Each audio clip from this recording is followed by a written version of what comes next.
Hi guys, and welcome to Bedtime History Relaxing.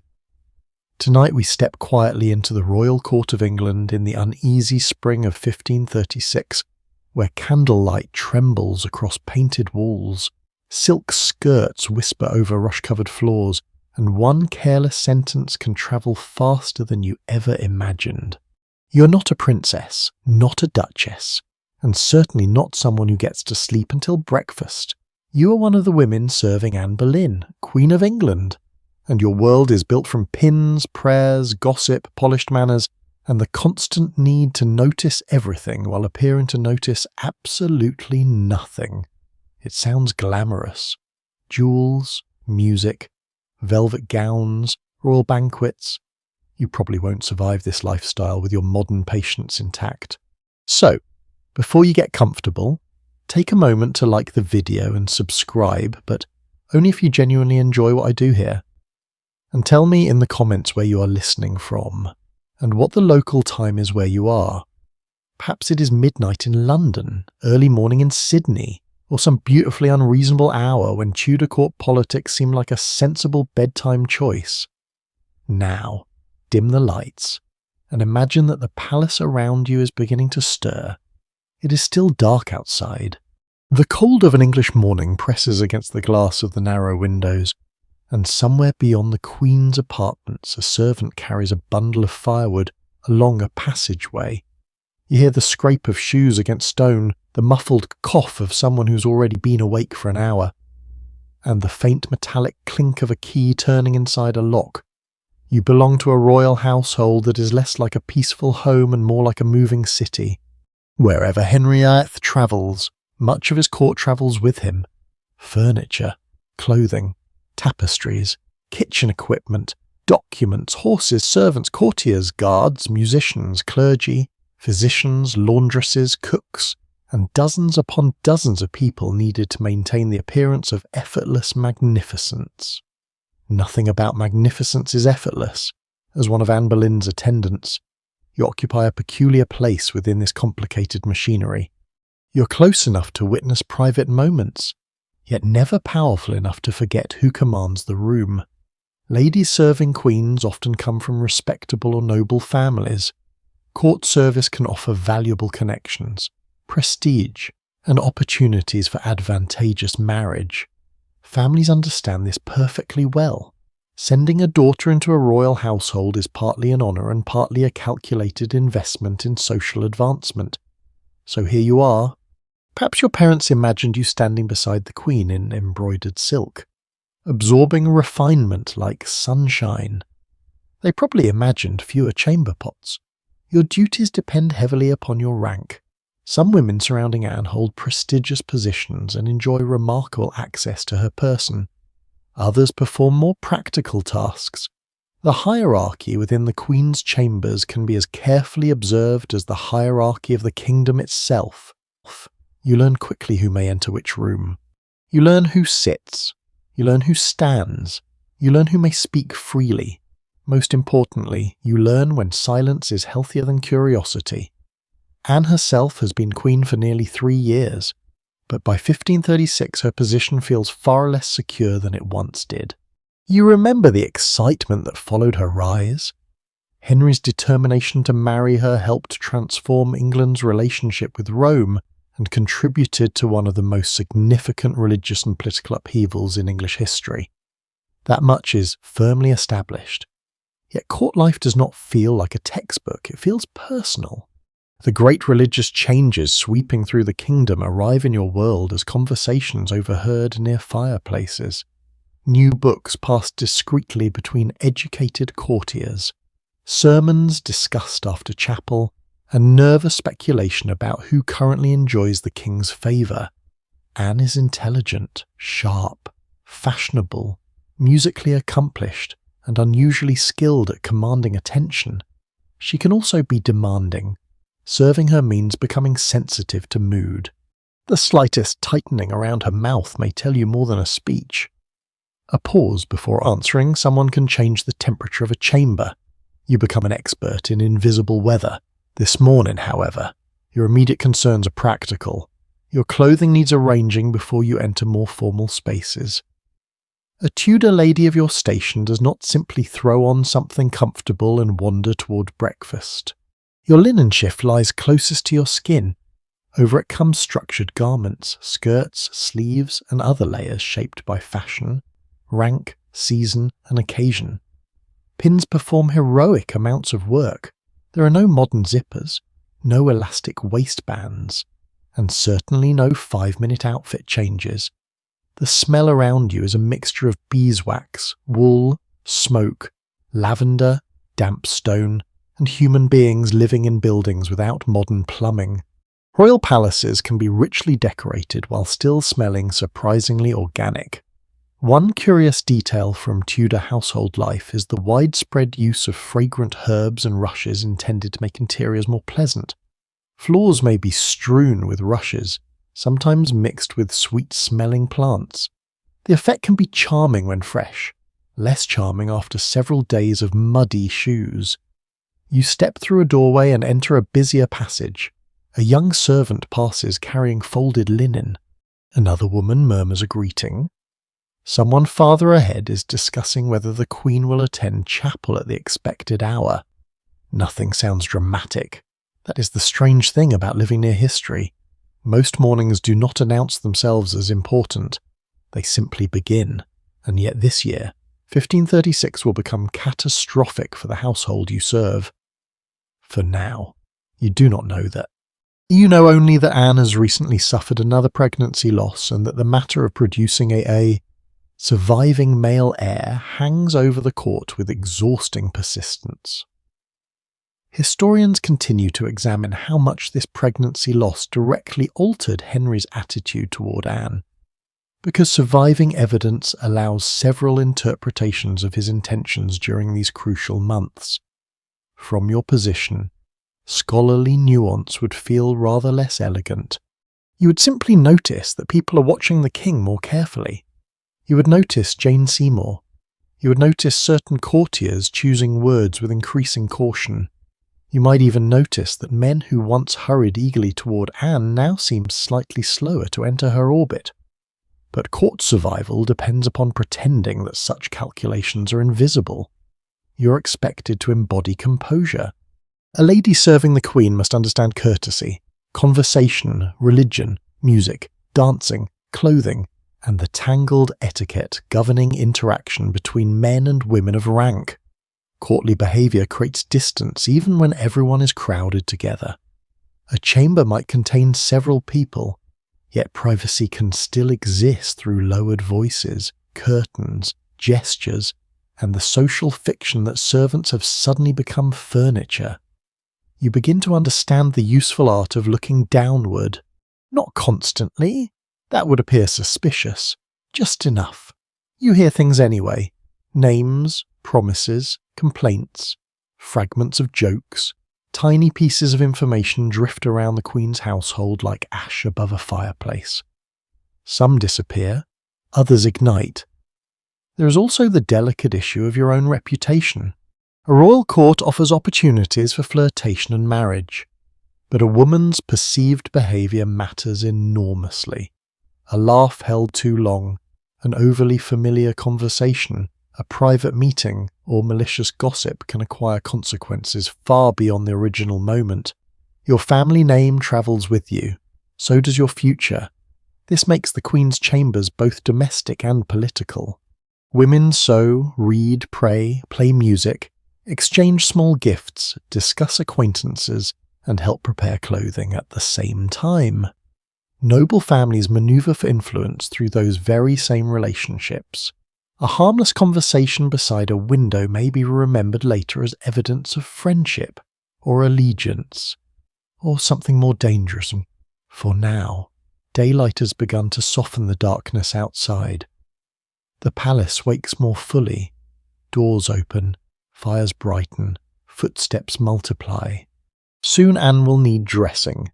Attendants will move into their appointed places, and the careful performance of queenship will begin again. You straighten your clothing, you smooth one sleeve, then you follow the other women deeper into the royal apartments, toward the private rooms where the Queen is beginning her day. unaware that within only a few months nearly everything around her will disappear. The palace is awake now, but barely. A pale grey morning presses itself against the windows, and the corridors remain cool enough that your fingers stiffen when you touch metal clasps or lift folded linen somewhere nearby.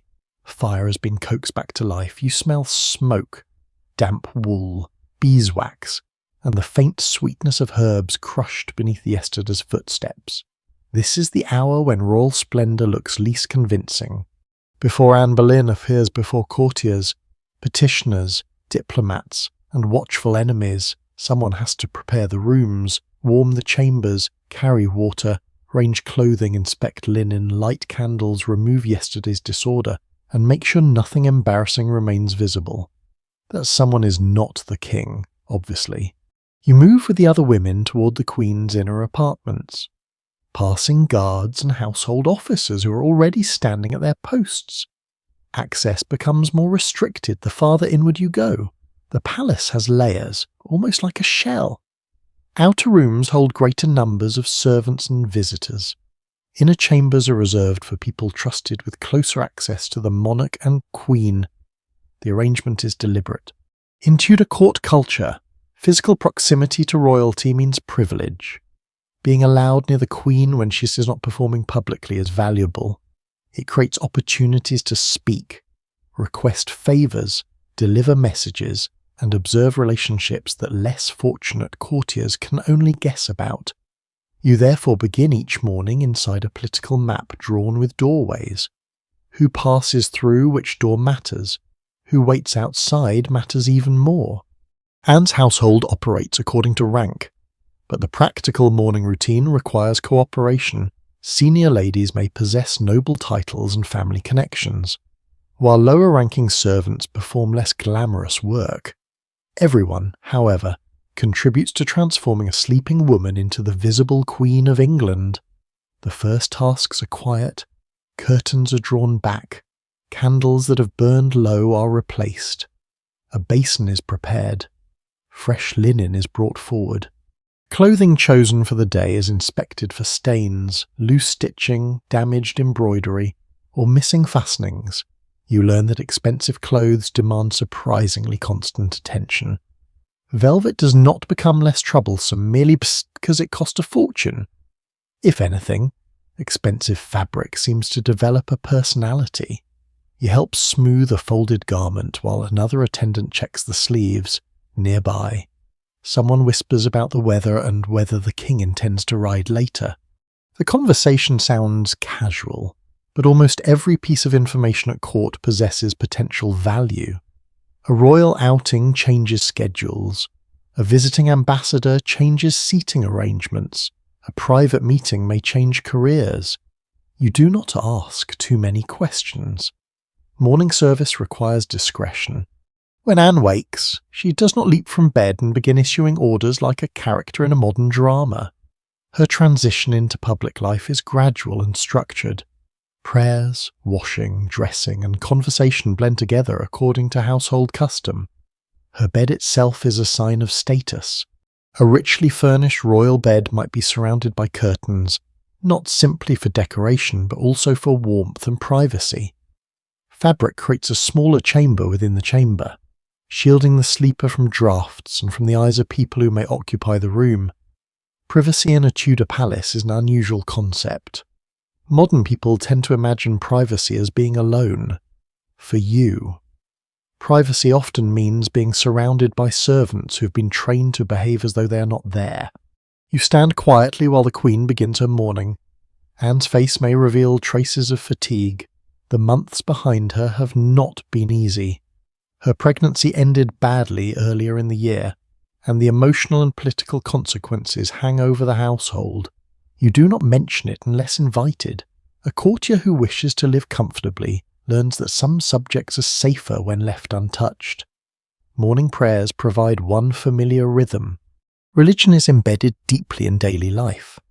Royal households observe devotional routines, chapel services, feast days, fasting requirements, and religious ceremonies. Anne is associated with reform-minded religious interests.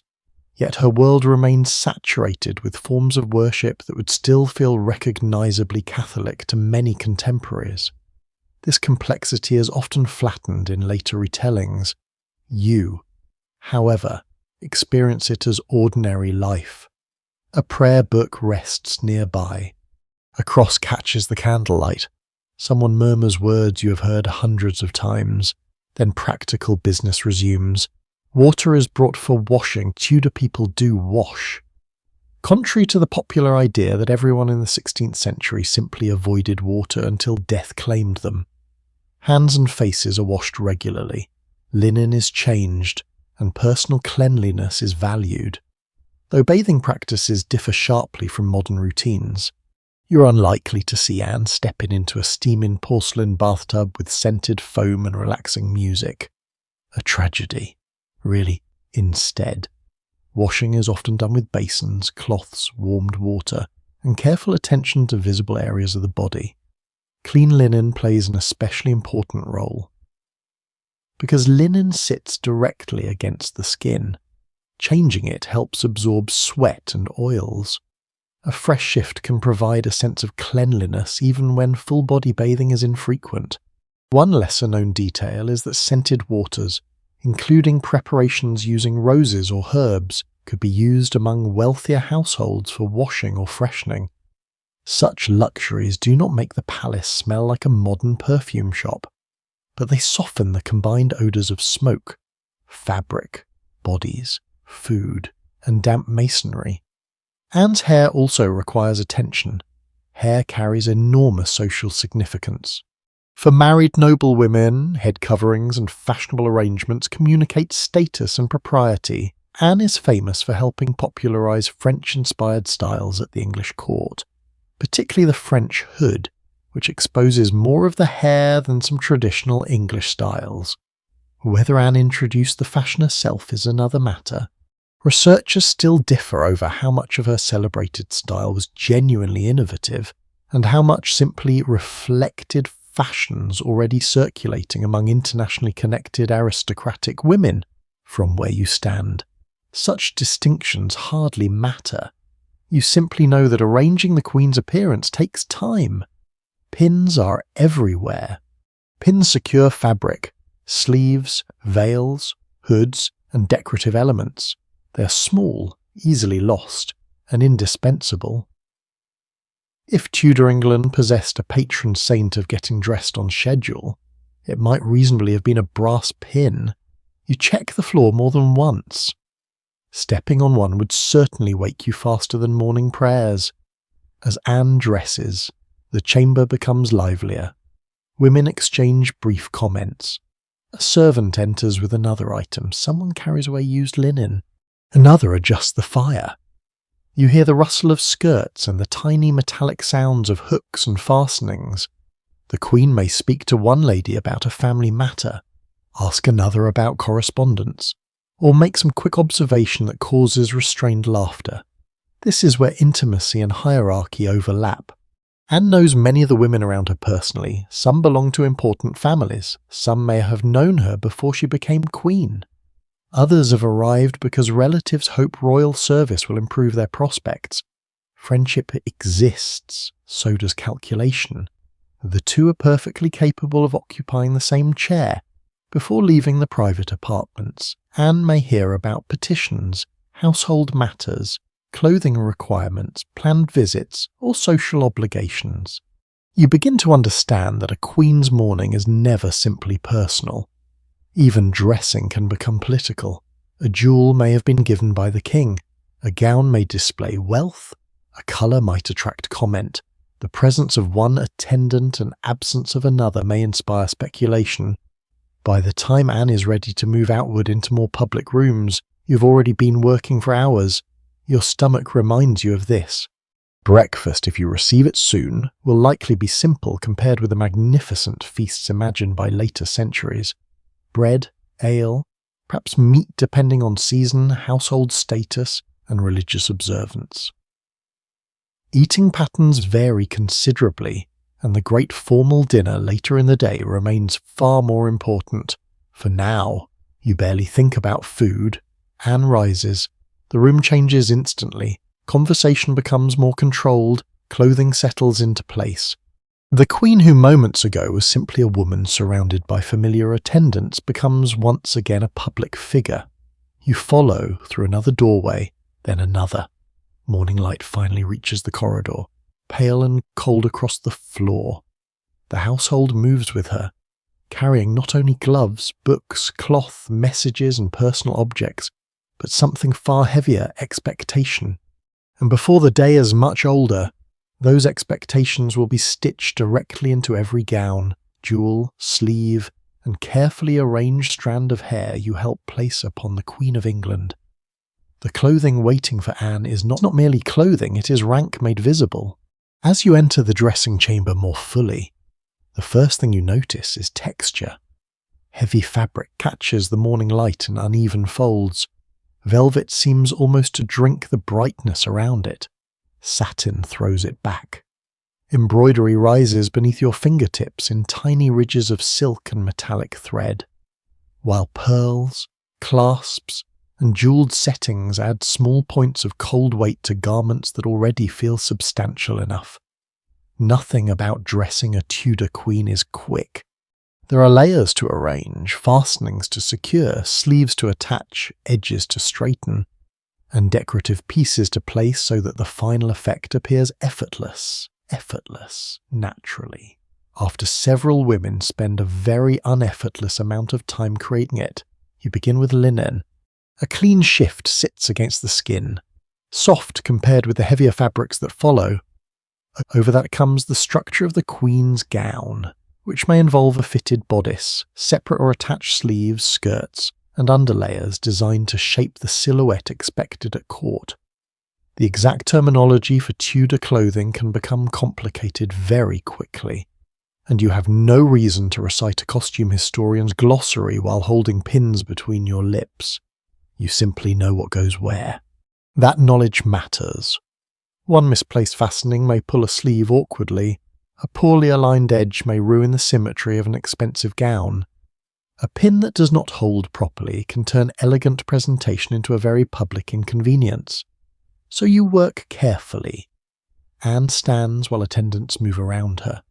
A sleeve is adjusted, a fold is smoothed, a piece of fabric is lifted and repositioned. You can hear the slight scratch of metal against cloth and the soft rustle produced whenever the queen shifts her weight. The room has warmed now. Firelight combines with daylight, and the smell of beeswax and wool gives way occasionally to something sweeter. Perhaps rosewater, perhaps a scented preparation used on linen, perhaps perfume carried in a small container and applied sparingly. Wealth at court has a smell as well as a look. Perfumed gloves, fragrant oils, pomanders, scented waters, and herbs can all play their part in softening the less graceful odours of crowded palace life. A pomander is particularly useful if you enjoy the Tudor habit of making practical objects look wonderfully elaborate. It might take the form of a decorative metal container holding aromatic substances such as spices, herbs, or resins. You can wear one, you can carry one. And when the corridor smells especially unfortunate, you can presumably become very emotionally attached to it. Anne's wardrobe is a political resource. This is one of the realities of queenship that becomes obvious when you stand close enough to touch the fabric. Royal clothing demonstrates wealth, legitimacy, taste, and proximity to international fashion. Expensive textiles are imported through trade networks connecting England to continental Europe and beyond. Silk, velvet, fine linen, goldwork, and jewels communicate status before the Queen says a word. Henry VIII understands this language perfectly well. His own clothing is famously extravagant. The royal couple inhabit a court where visual magnificence reinforces authority. When Anne enters a ceremonial space dressed in costly materials, she does not merely appear fashionable, she appears royal, and in 1536 appearing unquestionably royal matters. You fasten another piece. Anne's gown shapes her body according to the expectations of the period. The bodice creates a controlled line, while the skirt falls heavily below, Sleeves offer additional opportunities for display, especially when contrasting fabrics and decorative undersleeves are used. Everything is designed to be seen. Even details that seem intimate may possess public meaning. Jewelry can carry messages. Initials, religious symbols, family emblems, precious stones, and gifts from the king may all communicate association and identity. Anne's famous connection with personalized jewelry fascinates later generations. Portrait traditions show her with pieces linked to her initials, most famously the so-called B necklace.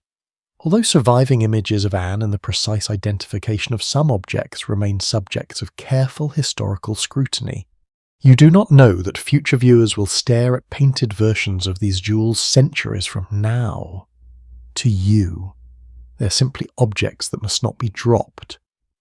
This is a responsibility you feel immediately when a jewel is placed into your hand. It is cold, heavier than expected. You hold it with both care and terror. Losing one of the Queen's jewels would be a poor career choice.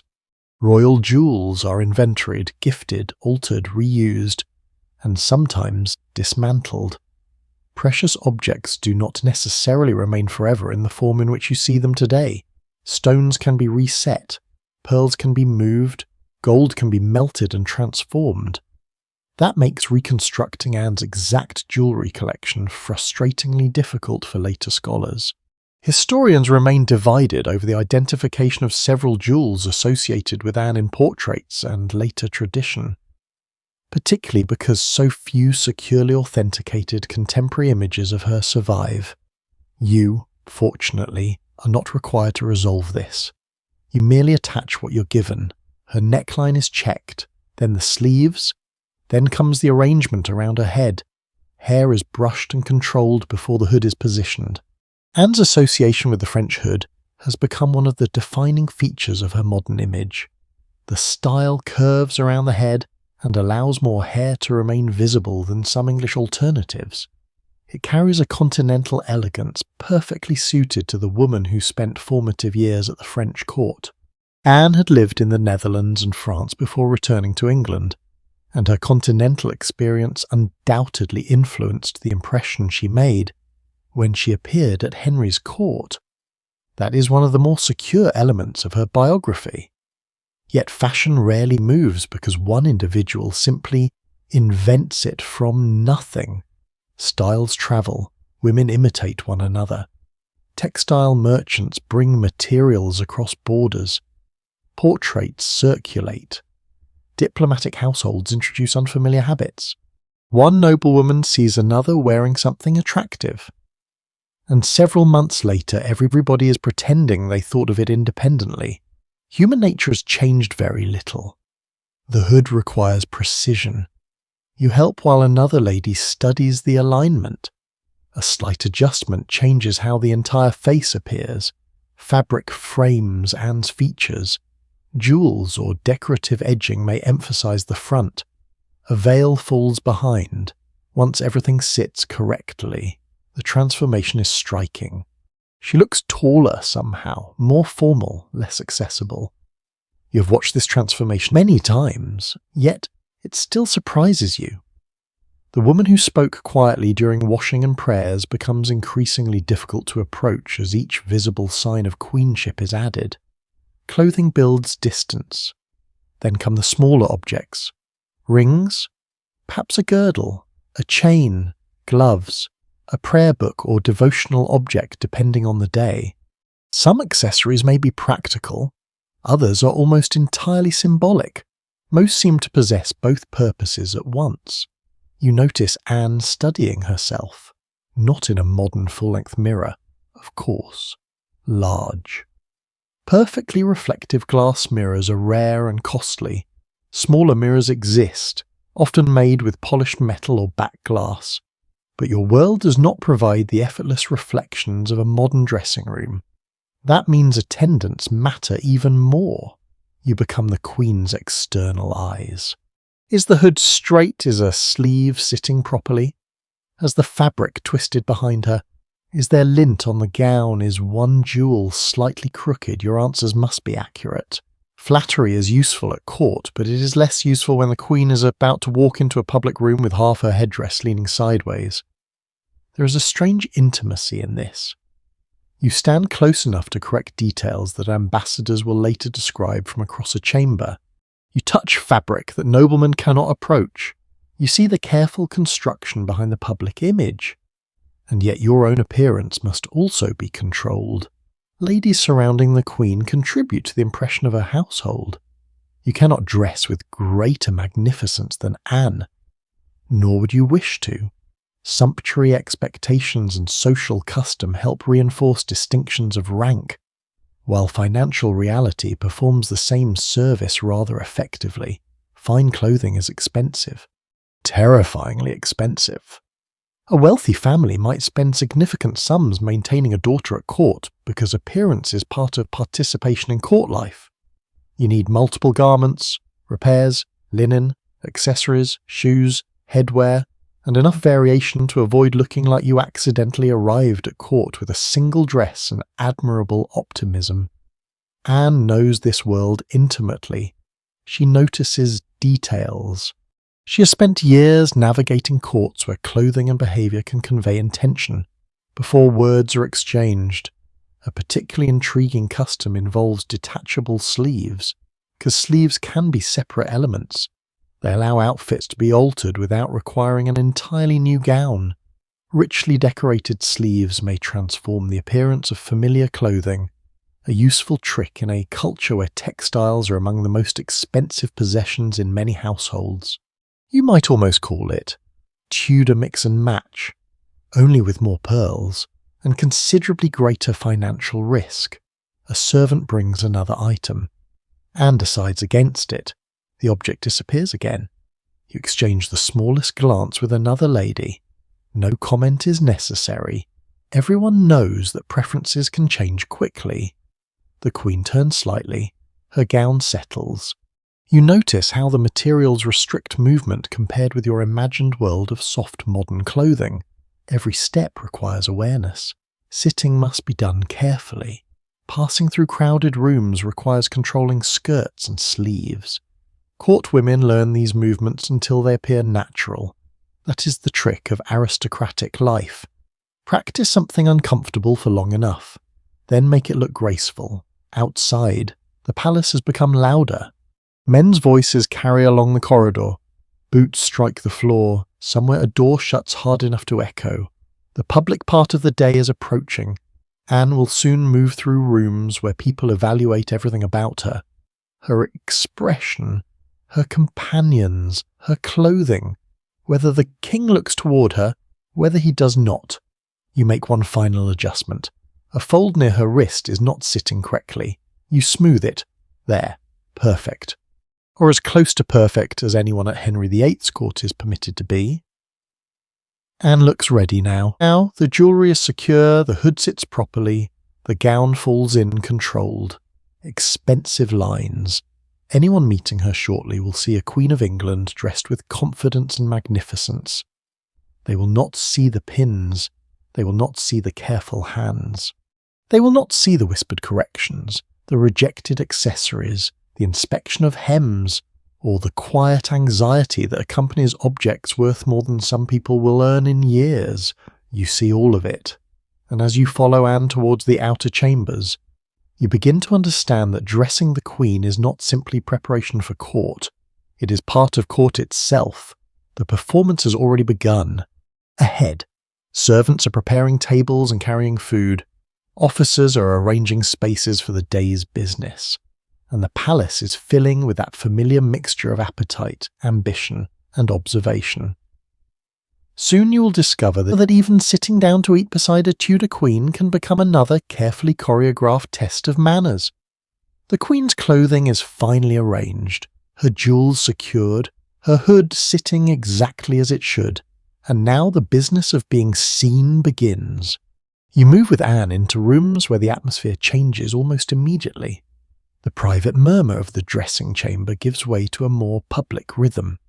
Servants cross doorways carrying dishes. Gentlemen wait for opportunities to be noticed. Household officers position themselves where duty requires. Conversations become slightly more polished, laughter slightly more controlled. Food is coming, and at a royal court. Food is never simply food. The largest meal of the Tudor day is usually dinner, eaten far earlier than a modern evening dinner. Depending on season, household routine, and circumstance, it may arrive around late morning or midday. Supper follows later, usually lighter. Although the word lighter is relative when you live among people who consider multiple meat dishes a perfectly reasonable way to end a day. Breakfast exists, but it is not always treated as the grand social meal modern people might expect. You may have eaten something simple already: bread, ale, perhaps cheese or another modest item. Now, however, you are approaching the part of the day when eating becomes ceremony. The Queen does not simply sit down wherever there happens to be an empty chair. Tables, seating, serving order, vessels, attendants, and access all reflect hierarchy. At court, even hunger has rank. You take your place among the women attached to Anne's household and watch servants prepare the meal. Clean cloth is spread, plates and serving vessels appear, cups are arranged, depending on the occasion. Food may be carried in with far more ceremony than your stomach feels is strictly necessary. You smell roasted meat before you see it. Then comes bread, warm enough to release a comforting yeasty scent into the room. Sauces bring vinegar, herbs, spices, or sweetness. Steam rises from dishes and disappears into air already heavy with smoke from the fires. Tudor aristocratic meals can include an impressive variety of meats: beef, mutton, pork, venison, poultry, game birds, fish. Which foods appear depends on season, availability, religious restrictions, and the status of those eating. One secure feature of 16th century English life is the importance of fasting regulations. Certain days require abstinence from meat, especially Fridays and particular religious seasons, which means fish becomes central to elite menus with a remarkable frequency. The cooks therefore need options: freshwater fish, saltwater fish, shellfish, salted fish, dried fish. Anything sufficiently aquatic to satisfy both appetite and religious expectation. You might privately suspect that a wealthy household has developed more ways to serve fish than nature ever intended. Anne's own household is large enough to require substantial organisation. Food passes through multiple hands before reaching the royal table, from suppliers and kitchen workers to officers responsible for service. That chain matters. Royal dining depends upon trust. Anything consumed by the monarch or queen has obvious security implications, and fears of poisoning are not merely inventions of melodrama. European courts take such dangers seriously, even if many elaborate later legends exaggerate how constantly rulers live in terror of poisoned goblets. Food may be tasted or handled according to established procedures. Certain servants hold specific responsibilities for cups, dishes, napkins, or carving. You watch the choreography unfold. A modern restaurant waiter wandering casually toward the Queen and asking whether she wants the lunch special would probably cause 3 nervous breakdowns and an arrest. Here, movements are rehearsed by custom. The Queen's status is reinforced every time someone bows, presents a dish, removes an object, or waits for permission. Your own manners matter too. You've been trained to eat without appearing ravenous, even if you've spent half the morning standing in cold rooms. No elbows planted dramatically on the table. No grabbing the most attractive piece before someone of higher rank. No staring openly at other diners, and absolutely no licking sauce from your fingers with the enthusiasm of someone enjoying takeaway food at midnight. Knives are common personal utensils, spoons are used. Forks, however, have not yet become standard dining equipment in England in the modern sense. They are known in Europe, especially Italy, but many English diners still rely primarily on knives, spoons, bread, and fingers for appropriate foods. Your fingers are expected to behave politely. People wash before meals. Servants may bring water so diners can clean their hands, which makes sense in a world where fingers frequently participate in eating. Bread can also serve practical purposes beyond being eaten directly. A trencher may be made from thick bread, functioning as a surface beneath food. By the 16th century, wooden or metal trenchers are also used, especially in wealthier settings, but bread trenchers remain familiar. And here is one of those small details that makes the past feel unexpectedly human. Bread used as a trencher does not necessarily end its career when the diner finishes. In some contexts, leftover bread and scraps may be distributed as alms or passed to servants and the poor. Even the remains of an elite meal can therefore move downward through the social order. Whether such redistribution occurred in precisely the same way at every royal meal is difficult to reconstruct, because household practices shift according to location, occasion, and period. Surviving regulations describe ideals more clearly than they always reveal the messy reality of a busy palace. You would understand that difference immediately. Rules say one thing, a crowded room at lunchtime often says another. Anne eats beneath observation. This is perhaps the most exhausting part as queen. She cannot entirely separate appetite from performance. People notice whether she appears cheerful, whether she speaks to a particular courtier, whether she eats much, whether she seems unwell, whether someone receives special attention. Even something as simple as appetite may be interpreted politically if the court is already whispering about pregnancy, health, or royal favour. And in early 1536 people are whispering, you can feel it. The king's marriage to Anne has failed to produce the surviving son Henry desires. Their daughter Elizabeth lives, but in Tudor dynastic thinking, a male heir promises greater certainty. That pressure does not leave the room merely because food has arrived. It sits beside Anne almost invisibly. Still, conversation continues. Royal dining does not have to be silent or solemn. Depending on the setting, people speak, exchange news, and observe one another. Music may accompany formal occasions. Household life continues with the peculiar ability human beings possess to discuss ordinary matters while enormous political tensions hover nearby. You hear a remark about a hunting party. Someone mentions a visitor. A lady comments on a fabric she has seen. For several minutes, the world sounds completely normal. Then one name is spoken more quietly than the others. Jane Seymour. You do not turn your head, that would be amateurish. Instead, you focus on your hands. Jane has served at court and is now attracting increasing royal attention. You've noticed enough small changes to understand why people watch her. No proclamation has been issued. No one announces that the structure of the Queen's life is shifting. Court politics rarely provide such convenient narration.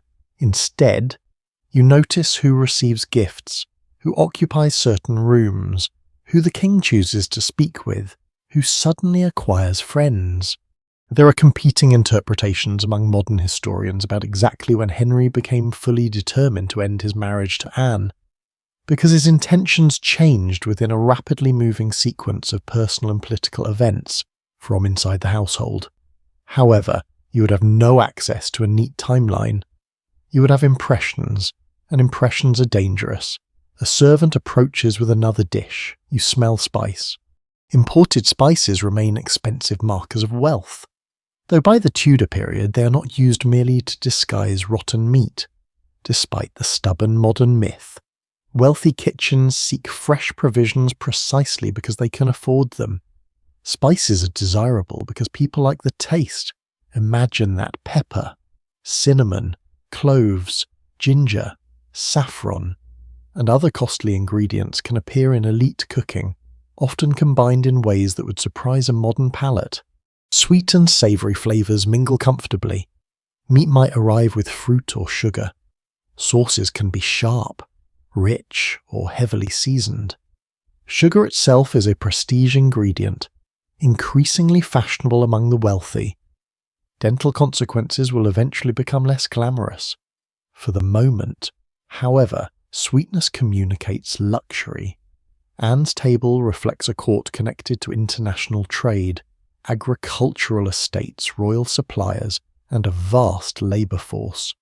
Behind every elegant dish stands someone carrying sacks, slaughtering animals, baking bread, scrubbing vessels, chopping herbs, hauling water, tending fires, or swearing quietly because the saucer's burned. You rarely see those people in portraits, but you smell their work all day. As the meal progresses, dishes are removed, fresh ones arrive, cups are refilled, you remain alert. Your role is not simply to eat when permitted. You watch Anne. You anticipate what she may require. A napkin, a cup, a message passed discreetly, small adjustment in seating or service. Court life trains you to exist in two states at once. Present but unobtrusive, near but never equal, useful but never indispensable enough to forget your place. That balance becomes particularly delicate when someone makes a joke. Anne enjoys wit. So does much of the court. Humour can create intimacy, but it can also expose relationships. Laugh too warmly at the wrong gentleman and someone may remember. Remain cold when the Queen laughs, and that may be noticed too. You become skilled at the correct amount of amusement, a Tudor survival technique nobody paints. By the time the meal nears its end, the room is warmer and noisier. Food smells cling to fabric. Wax has softened around candle bases. Servants carry away used vessels. Some diners prepare to move elsewhere. The Queen's day is far from over. There will be conversations, visitors, possibly music, perhaps reading, sewing, devotional activity, petitions, and the endless social traffic of a royal household. You rise when custom requires. Your skirts settle around your feet, across the room. Two women exchange a glance that lasts perhaps half a second. You almost miss it. Almost. That is how information travels here. Not always through letters. Not always through official announcements. Sometimes through a raised eyebrow beside a serving table. Sometimes through the sudden silence after a name. Sometimes through the person who's invited into the Queen's chamber and the person who is not. You follow Anne away from the table. Behind you, servants clear the remains of dinner. Ahead lies the more intimate world of the privy chamber, where the voices will soften, the sewing will begin, the music may return, and gossip will become far more dangerous than anything served on a plate. The rooms beyond the dining space feel different almost at once. The noise thins, the air seems softer. You follow Anne into the more intimate part of a household, where fewer people are admitted and where voices tend to fall naturally. The privy chamber is not silent, and it is certainly not free from politics, but the performance changes here. Formal ceremony loosens its grip just enough for conversation, music, reading, needlework, and the complicated social life of the Queen's women to take over. You settle into your place. Fabric rustles nearby. Someone opens a small box of thread. Another lady adjusts the position of a cushion. A book lies on a table, its leather binding catching the light. The fire gives a gentle crack. For a few moments, this could almost feel peaceful. Almost. The women surrounding Anne are not simply decorative companions. Some assist with clothing, some participate in entertainment. Some read, sew, sing, exchange news, carry messages, or help maintain the rhythms of the Queen's domestic life. And all of them know things. That is where the danger begins. A royal chamber is one of the finest listening posts in England. You hear who has fallen ill, who has quarrelled, who has received a gift, who is seeking marriage, who is in debt, who has angered the king, who's been invited somewhere unexpectedly. None of these fragments necessarily means anything by itself. Together, they can become a map of power. You've already learned not to react too quickly. A sharp intake of breath can reveal interest. A smile can reveal approval. Silence can reveal fear. Even pretending not to listen must be done convincingly. So you sew. Needlework gives your hands something respectable to do while the room fills with conversation. Embroidery and sewing are familiar accomplishments among elite women. They serve practical purposes. but they also demonstrate discipline, refinement, and taste. Fine work may decorate garments, household textiles, gifts, or devotional objects. You bend over the fabric. The needle flashes briefly, in, out, pull the thread, listen. Someone mentions a courtier who has spent too much money. Another lady laughs. Someone else tells a story involving a badly behaved hunting dog. The Queen responds with a quick remark that makes several women smile. This is the Anne that official documents rarely capture. Not merely a political figure. Not merely Henry VIII's second wife. A woman inside a room with other women, sharing jokes, commenting on clothing, discussing people they all know. Royal intimacy can sound surprisingly ordinary. Of course. Ordinary does not mean safe. Conversation at court often travels through overlapping networks of kinship and friendship. A lady may have a brother serving the king, a cousin attached to another noble household, an uncle involved in government, or a family hoping for royal favour. Whatever she hears near Anne may travel outward, not always maliciously. Sometimes people simply talk. Human beings were perfectly capable of saying, "You must not repeat this," 500 years before the invention of group chats, and the result was usually similar. Anne understands this better than most. She has spent much of her life in courts. Before becoming queen, she experienced the sophisticated households of Margaret of Austria and the French royal court. She learned music, manners, fashion, and the social intelligence necessary to survive among ambitious aristocrats. By the time you serve her in 1536, she has spent years reading rooms. She notices who is uneasy. She notices who seeks attention. She notices where people position themselves. And she understands that women can transmit information through channels that men sometimes underestimate. You notice it yourself. A message does not always arrive as a formal letter sealed with wax. Sometimes it comes as a lady leaning closer while pretending to inspect embroidery. Sometimes a name is slipped into conversation beside the fire. Sometimes someone asks an innocent question that is not innocent at all. How is your brother? Such a harmless sentence. Unless your brother happens to be attached to a powerful nobleman whose political loyalties have become uncertain, then it becomes something else. Music helps soften the room. A woman moves toward an instrument. Anne herself is known for musical ability and for participating in the cultivated courtly world of song, dance, and poetry. Music is not merely entertainment. It is a social skill, a form of education, and sometimes a language of flirtation. A song can say things conversation cannot. Lyrics about longing, betrayal, absence, and devotion acquire uncomfortable possibilities in a court built around romantic alliances. You listen, the melody is gentle. Perhaps a lute accompanies it. The sound is warm and intimate, with strings vibrating softly beneath the singer's voice. Outside these rooms, men are discussing offices, law, diplomacy, money, and religion. Inside, the same world is present. It is simply wearing prettier clothing. Anne's chamber can become a place where courtship unfolds under supervision. Young men may seek opportunities to speak with ladies. Women evaluate prospective matches. Families observe. Rumours form. A glance across a room may mean nothing, unfortunately. Nothing is rarely the interpretation that survives. The Tudor court delights in reading meaning into behaviour. You become conscious of where you sit, who stands near you, who speaks to you, how long the conversation lasts.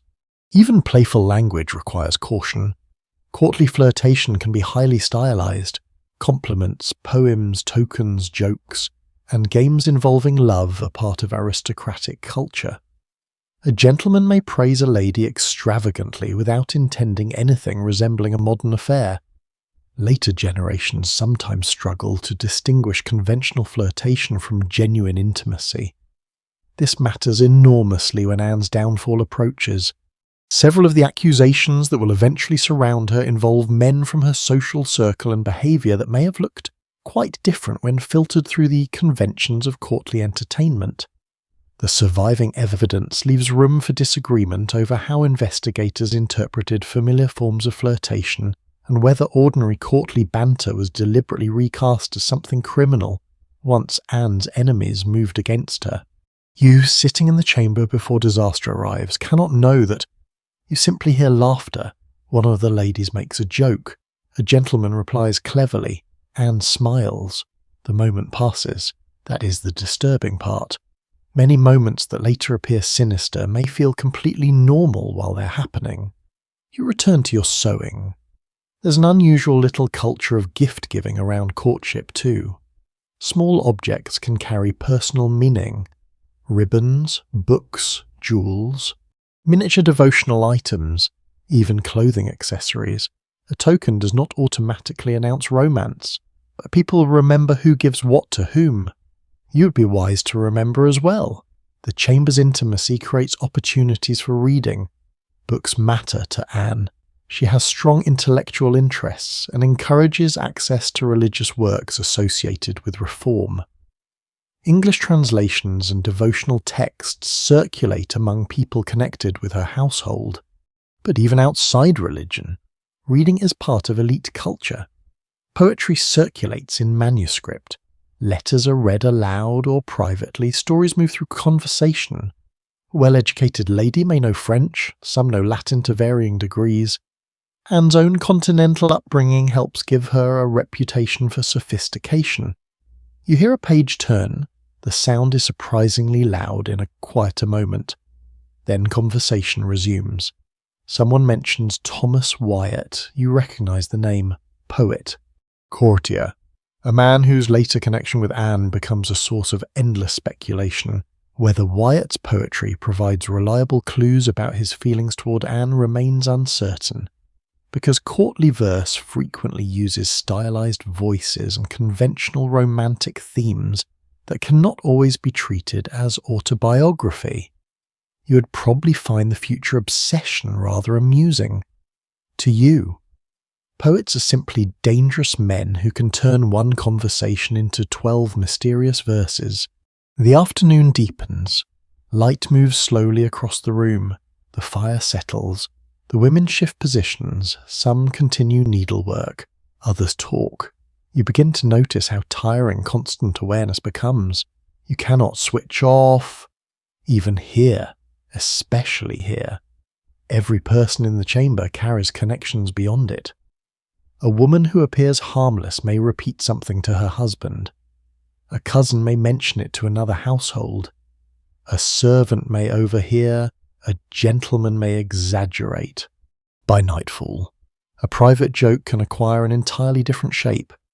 Yet companionship is real. That should not be forgotten. These women spend long periods together.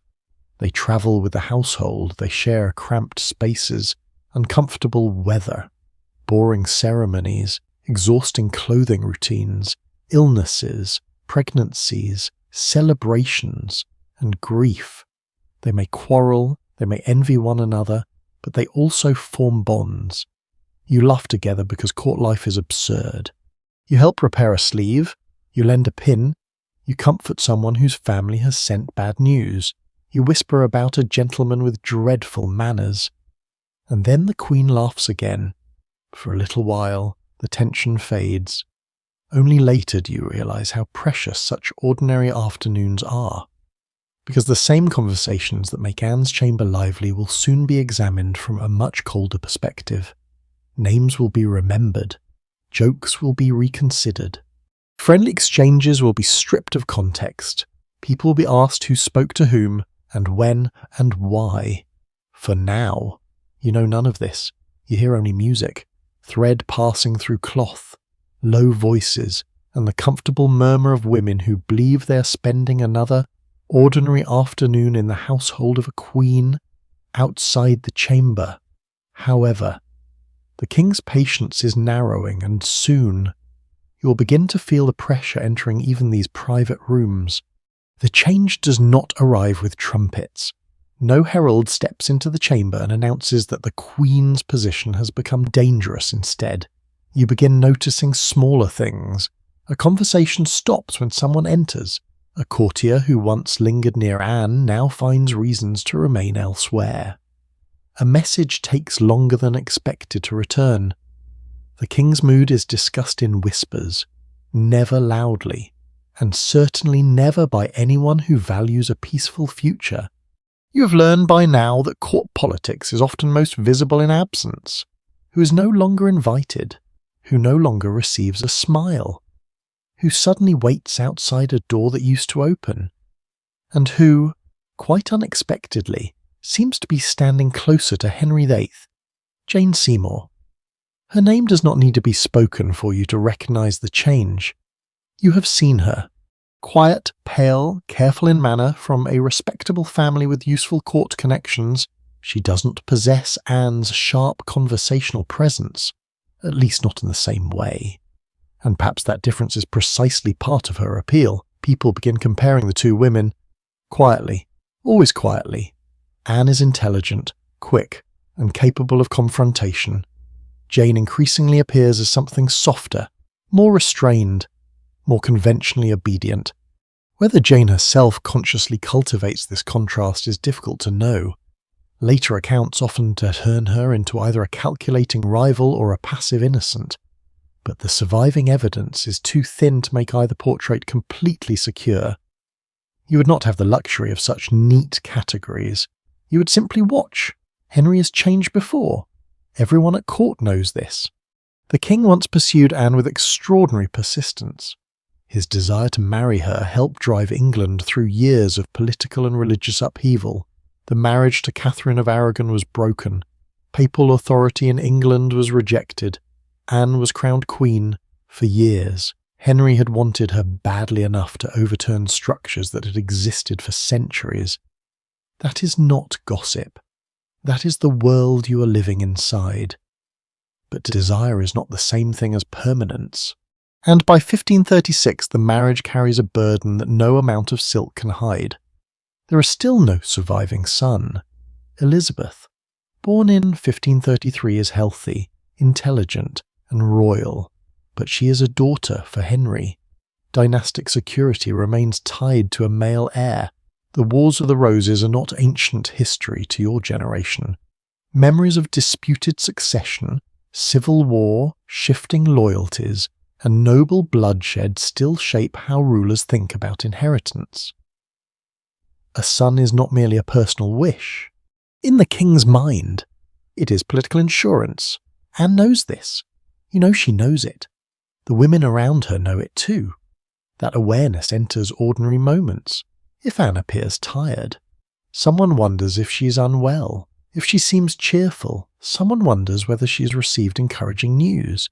If she avoids a certain dish, eyes become slightly more attentive. Pregnancy speculation can begin from almost nothing. A skipped meal, a hand placed briefly against the stomach, a gown fitting differently. You cannot even be mildly nauseous at court without accidentally creating a succession crisis. Anne's pregnancy early in 1536 had carried enormous hope. Then it ended. The loss is devastating on several levels. Personal grief is tangled with political expectation.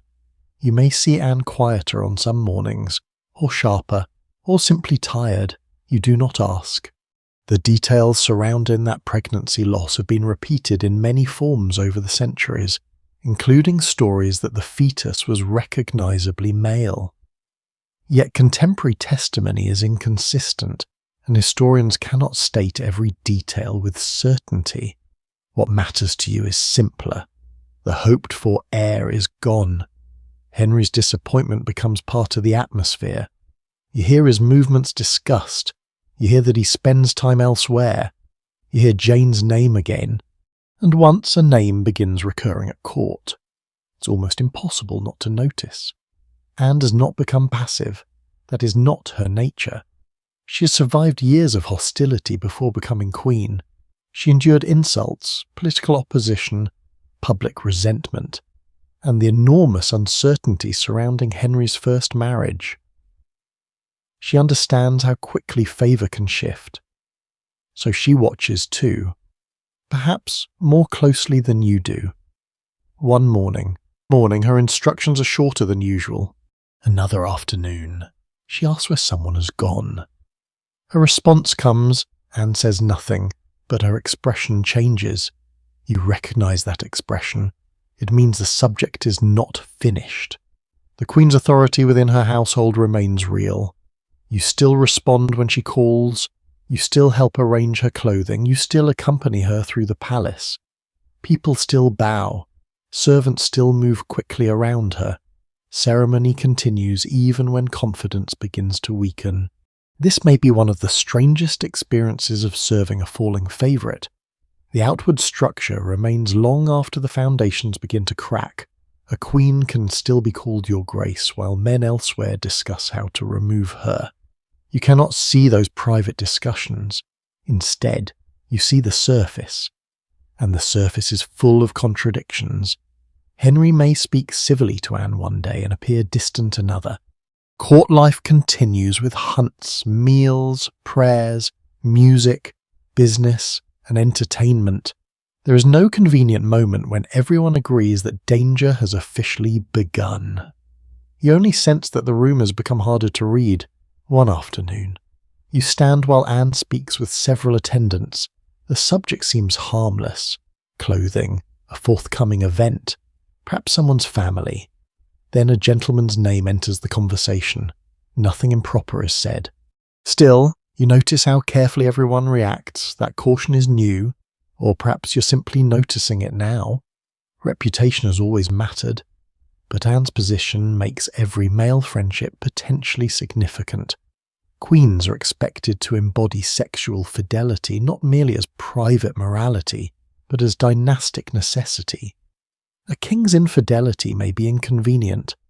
A queen's alleged infidelity can be treated as a threat to succession.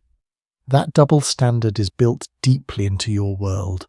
If a queen bears a child, the legitimacy of that child depends upon confidence in her sexual conduct. This means that jokes, flirtation, and courtly familiarity become dangerous once suspicion is introduced. And Tudor court culture is full of stylized flirtation. That is the trap. The same behaviour that appears witty in one context may look incriminating in another. You begin remembering past conversations differently. Was that joke too familiar? Did someone stand too close? Did Anne laugh too freely? You dislike yourself for thinking this way, but fear edits memory. A curious court custom makes the problem even more complicated. Love games and verbal challenges can be part of elite entertainment. Men and women exchange compliments, riddles, verses, and teasing remarks. Sometimes a woman may give a token or accept one within a socially understood framework of courtesy. Most of the time, no one treats this as evidence of adultery until someone wants to. You understand now why discretion is more than good manners. It is armour. Anne herself occasionally pushes against the boundaries of acceptable speech. Her wit can be cutting. She may tease men in ways that create laughter among intimates. You've seen it before.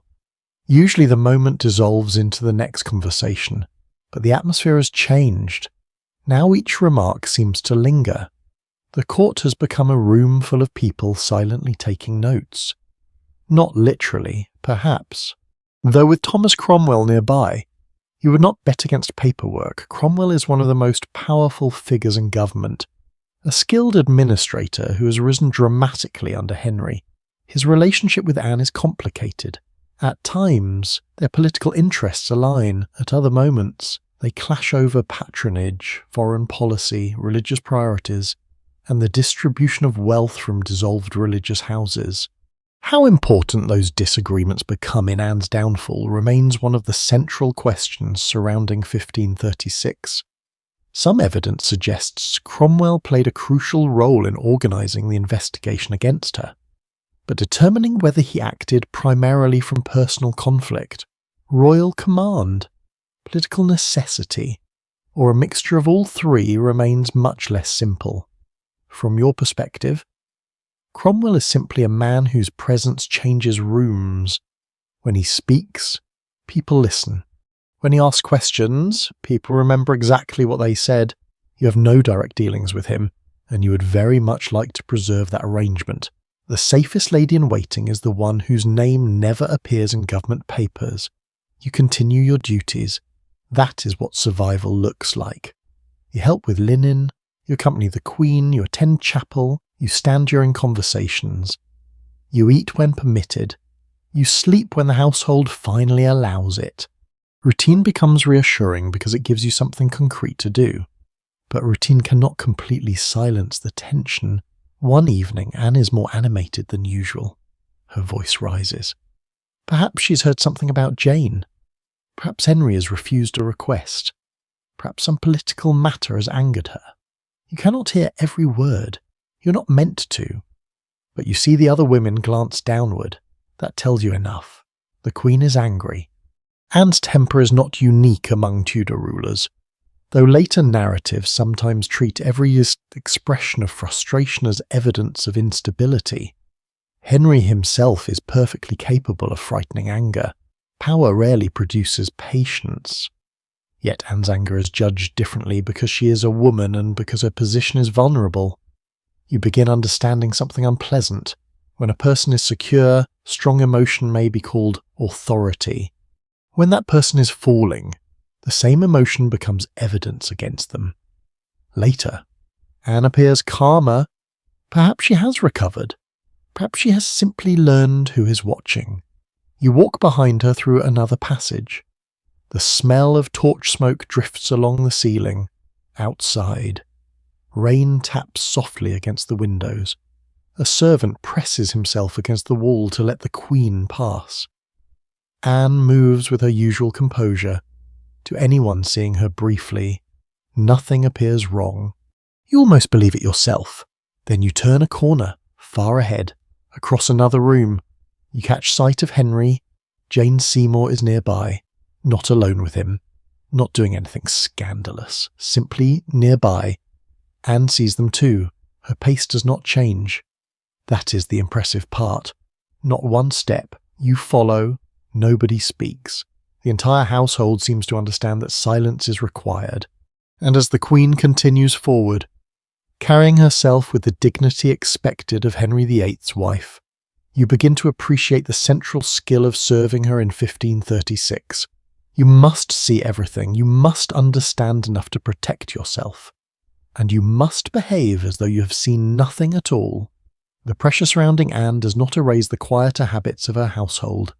Books still open, prayers are still said, chaplains still preach.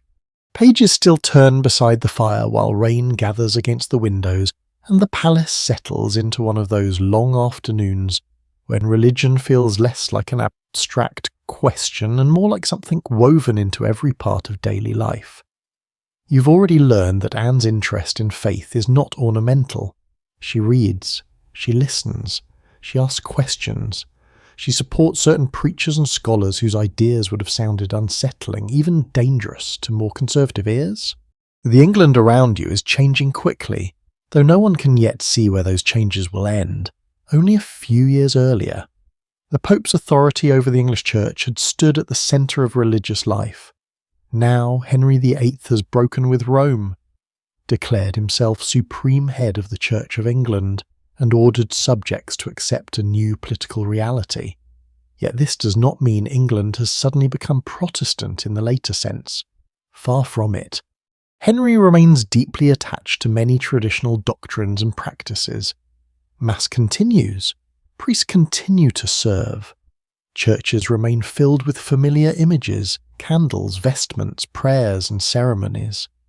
The religious world of 1536 is not neatly divided into old and new. It is confused, layered, unfinished, and Anne stands somewhere inside that confusion.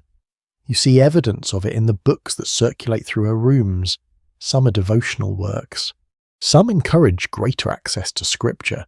Some reflect currents of reform coming from continental Europe. Anne is associated with support for English-language religious texts and with scholars who favour reform. Though exactly how radical her personal theology was is much harder to pin down than later admirers sometimes suggest. She's not Martin Luther wearing a French hood, nor is she simply a passive observer. Her religious interests are serious enough to matter. A volume lies open near the window. You cannot help noticing the quality of it. Books are expensive objects. Paper and parchment cost money. Copying, printing, binding, and decorating texts require labour and skill. Printed books are becoming more available than they were in the previous century, but they are still precious enough that people treat them with care. You would never fold down the corner of a page. That might be the one habit capable of getting you removed from the chamber faster than gossip. A lady nearby reads quietly. Another works at embroidery. Anne listens while a cleric discusses a passage. His tone is controlled, but the ideas behind his words have consequences. One central question of the age concerns how ordinary Christians should encounter Scripture. Should the Bible remain primarily mediated through clergy and Latin learning, or should people be able to read it in their own language? That question has already cost people their lives. William Tyndale's English translation of the New Testament circulates despite official hostility. His work is controversial, illegal in certain contexts, and closely associated with reformist thought. Anne appears to have known and valued some reformist writings. Stories later develop around her possession of forbidden books, including an English translation of Tyndale's New Testament. One account tells of a copy finding its way to Henry after being discovered among Anne's possessions, or among those connected to her household. The details changed depending on the retelling, and separating later Protestant memory from what can be securely established is not always straightforward. Still, the broader point remains. Books move through Anne's circle that would make conservative churchmen uncomfortable. You understand the danger without needing a theological lecture. A book can be more dangerous than a sword if the wrong person believes it threatens authority. You watch Anne turn a page. The gesture is ordinary. The implications are not. Religion also enters the household through patronage. Anne supports certain reform-minded clergy and scholars, helping some obtain positions or protection. Queens possess influence through recommendations, gifts, appointments, and access, and Anne uses these channels in ways that align her with individuals interested in changing aspects of church life. That influence extends to charity. Elite Christian devotion is expected to produce visible acts of generosity. Almsgiving matters, helping the poor matters, supporting education matters. Anne's surviving reputation includes evidence of charitable activity, including assistance to poor people and students. Later polemics often reduce her to either saint or villain. Depending on who is writing, life near her is less convenient. You see contradictions. She can be generous and impatient, devout and ambitious, warm to one person and cutting towards another. Human, in other words. A surprisingly modern problem emerges around religious reform. Everyone agrees that corruption should be corrected. Very few people agree on what should happen next. Take monasteries. By 1536, the first major wave of dissolutions is beginning. Smaller religious houses are being targeted, with their property passing into royal hands. The official justification emphasizes corruption and poor discipline in some institutions. Reformers may support change, but money is impossible to ignore. Monasteries own land, land produces income, and royal government has expensive appetites, and does not necessarily oppose the suppression of corrupt houses. But there are indications that she and Thomas Cromwell may have differed over how confiscated wealth should be used. Anne appears to have favoured redirecting at least some ecclesiastical resources toward education and charitable purposes rather than allowing everything to become a source of royal or private enrichment. That dispute has attracted enormous attention because it occurs so close to her fall. Was it a serious political rupture? Was it merely one disagreement among many? Did Cromwell see Anne as an obstacle that had to be removed? Or did he turn against her, principally because Henry wanted a solution to his marriage? The surviving trail points in several directions at once. From inside the Queen's rooms, you cannot untangle any of it. You only notice that Cromwell's name carries weight. Anne's does too, and powerful people rarely disagree without consequences. The afternoon light fades, candles are brought. Their flames move whenever someone crosses the room. A chaplain begins speaking again. You listen more closely this time. Certain reformist preachers emphasize direct engagement with Scripture, personal faith, and criticism of abuses within the church. Yet caution remains essential. Henry may have rejected papal authority, but he is not granted unlimited religious freedom. People can still be punished for beliefs judged heretical. The boundaries are moving, but they haven't disappeared. You therefore learn another form of courtly survival. Know what can be discussed. Know with whom. Know how loudly. Even religion has an etiquette. Perhaps that is why devotional reading can feel intimate.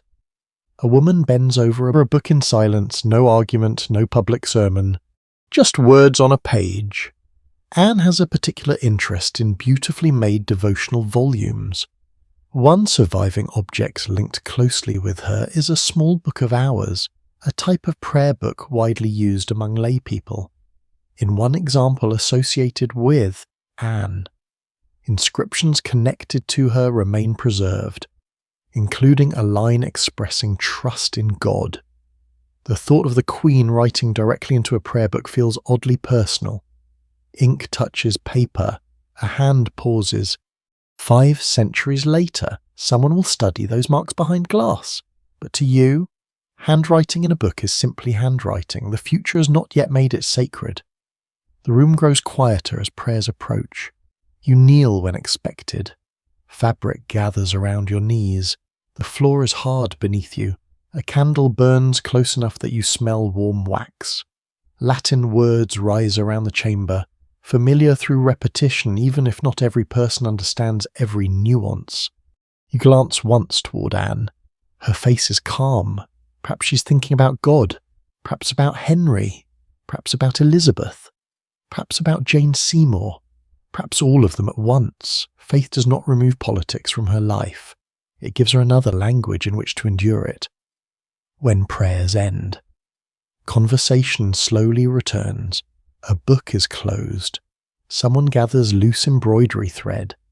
Another attendant carries a candle toward the doorway. The day is slipping toward evening. You rise, knees grateful for the change. For a few moments, the chamber feels sheltered from the court beyond it.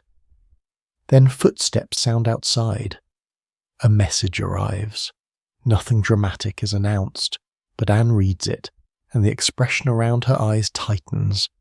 The religious books remain on the table, the candles continue burning, yet you're reminded again that devotion, scholarship, and private reflection all exist inside a palace where marriage, reputation, and royal favour never stop moving. And tomorrow, as you stand among the younger women of the household, you'll see how those same currents of power shape not only the Queen's future, but your own prospects of marriage, courtship, and survival.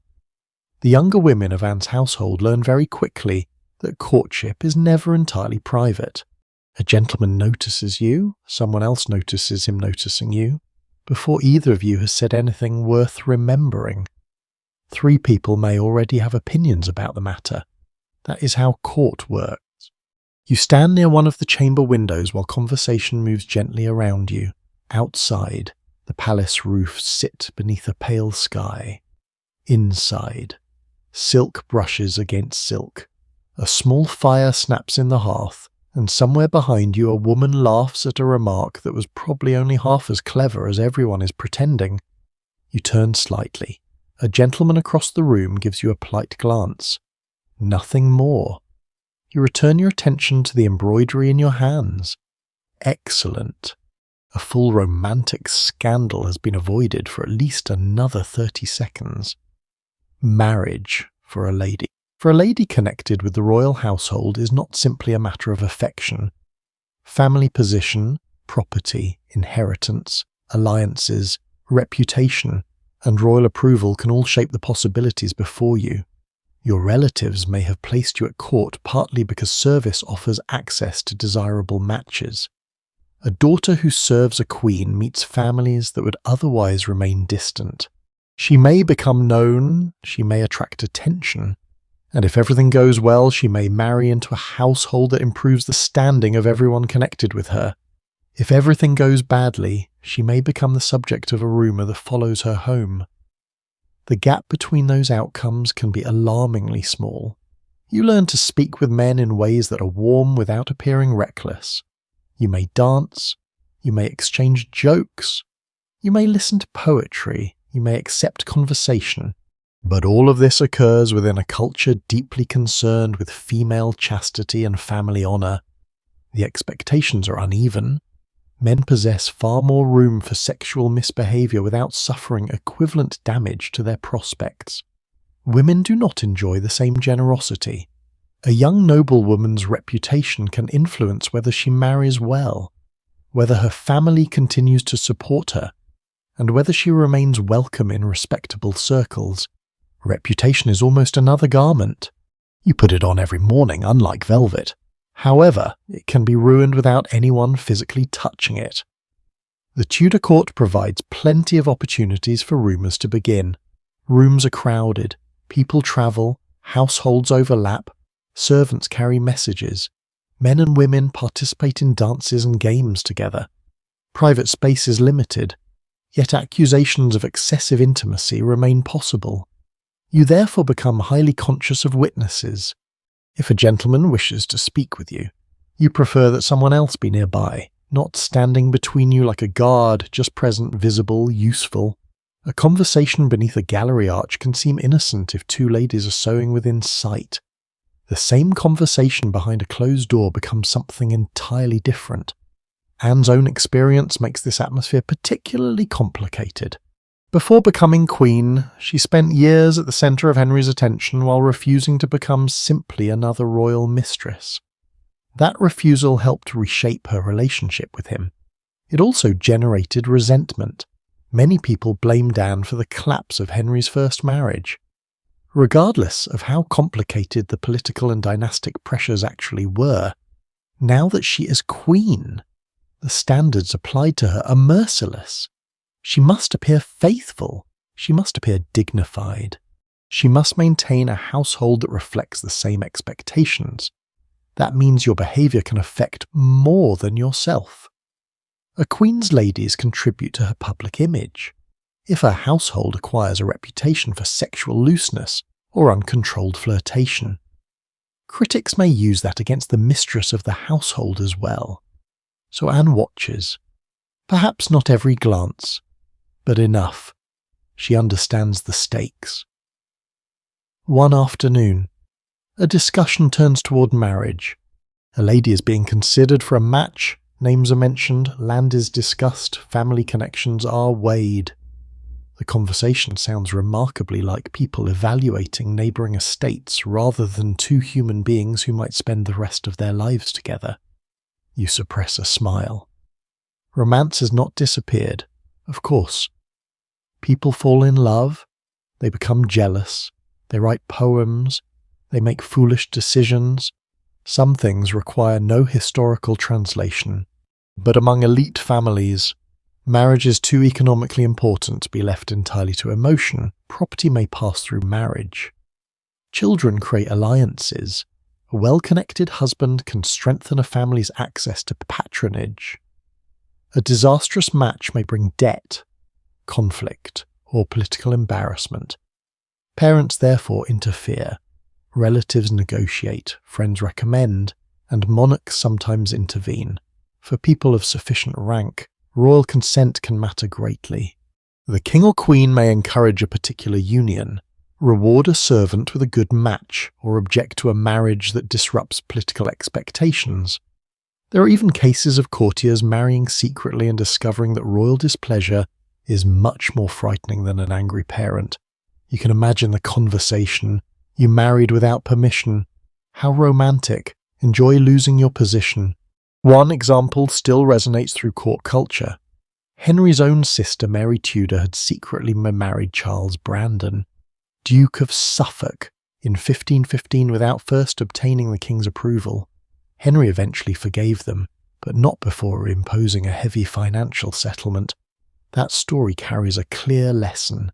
Even a princess should think carefully before surprising Henry VIII with a marriage. For someone like you, caution seems sensible. Courtship itself follows recognizable patterns. A man may offer attention during dances. He may write verse. He may send a small gift. He may find convenient reasons to speak with your relatives, and if matters become serious, families begin discussing practical questions: income, land, dowry, jointure, inheritance. Nothing destroys the dreamy atmosphere of courtly love quite like someone asking about annual revenue. Yet this practicality is necessary. Marriage changes a woman's legal and economic position. Under the principle later known as coverture, a married woman's independent legal identity becomes significantly constrained by her husband's. The details vary according to property arrangements, widowhood, inheritance, and local practice. But marriage unquestionably places women within structures heavily dominated by male authority. That does not mean wives possess no influence. Elite women manage households, supervise servants, handle estates during husbands' absences, arrange marriages, cultivate patronage, and maintain family networks. Some exercise considerable practical power, but the law and custom do not treat husband and wife as modern legal equals. You know this without needing a legal treatise. You have watched married women negotiate their lives carefully. A good husband matters. Very much. So does money. So does temperament. A handsome face is pleasant. A secure jointure is pleasant for considerably longer. The conversation near you shifts. Someone mentions one of Anne's gentlemen. You continue sewing. Your needle enters the cloth. Out again. Few of the women smile. This is the familiar world of teasing and romantic speculation.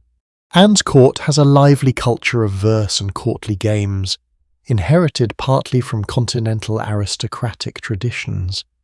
Men and women may exchange clever language about love, loyalty, jealousy, and rejection. These performances do not always correspond neatly to real relationships. That distinction becomes especially important because some of the men later accused alongside Anne move within precisely this social environment. Henry Norris, Francis Weston, William Brereton, Mark Smeaton, and others will soon become names associated with catastrophe at this moment. However, they are people within the broad orbit of court. Some are familiar figures, some participate in entertainment, some exchange banter with women. Nobody enters the room wearing a sign saying future evidence. The ordinary quality of it is unsettling. Anne herself occasionally participates in verbal games involving romance.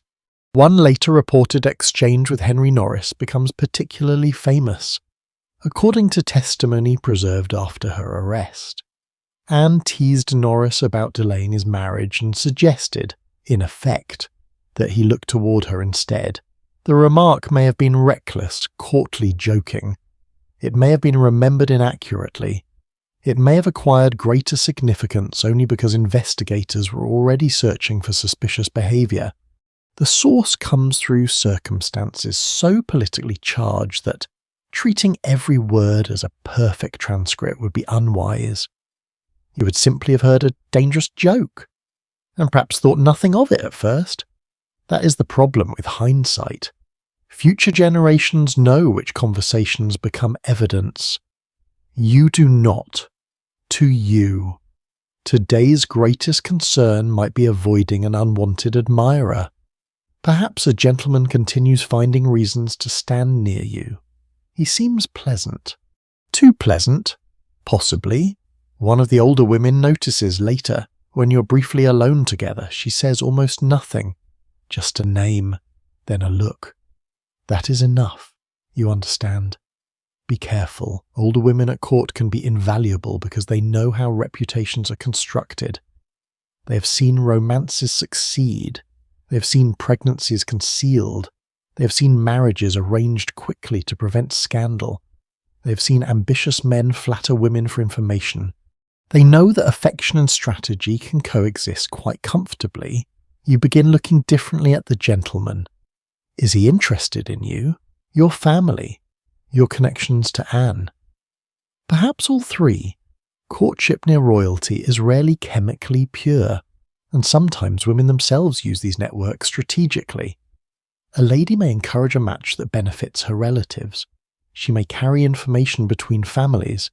She may recommend a cousin for a position. The women's chambers are therefore not politically empty spaces. Their influence is often informal, but informal does not mean insignificant. A request passed through the right lady can eventually reach the Queen. A favourable word from Anne may reach Henry. Patronage travels through relationships. That is why access matters so much. You can almost see the invisible threads connecting everyone.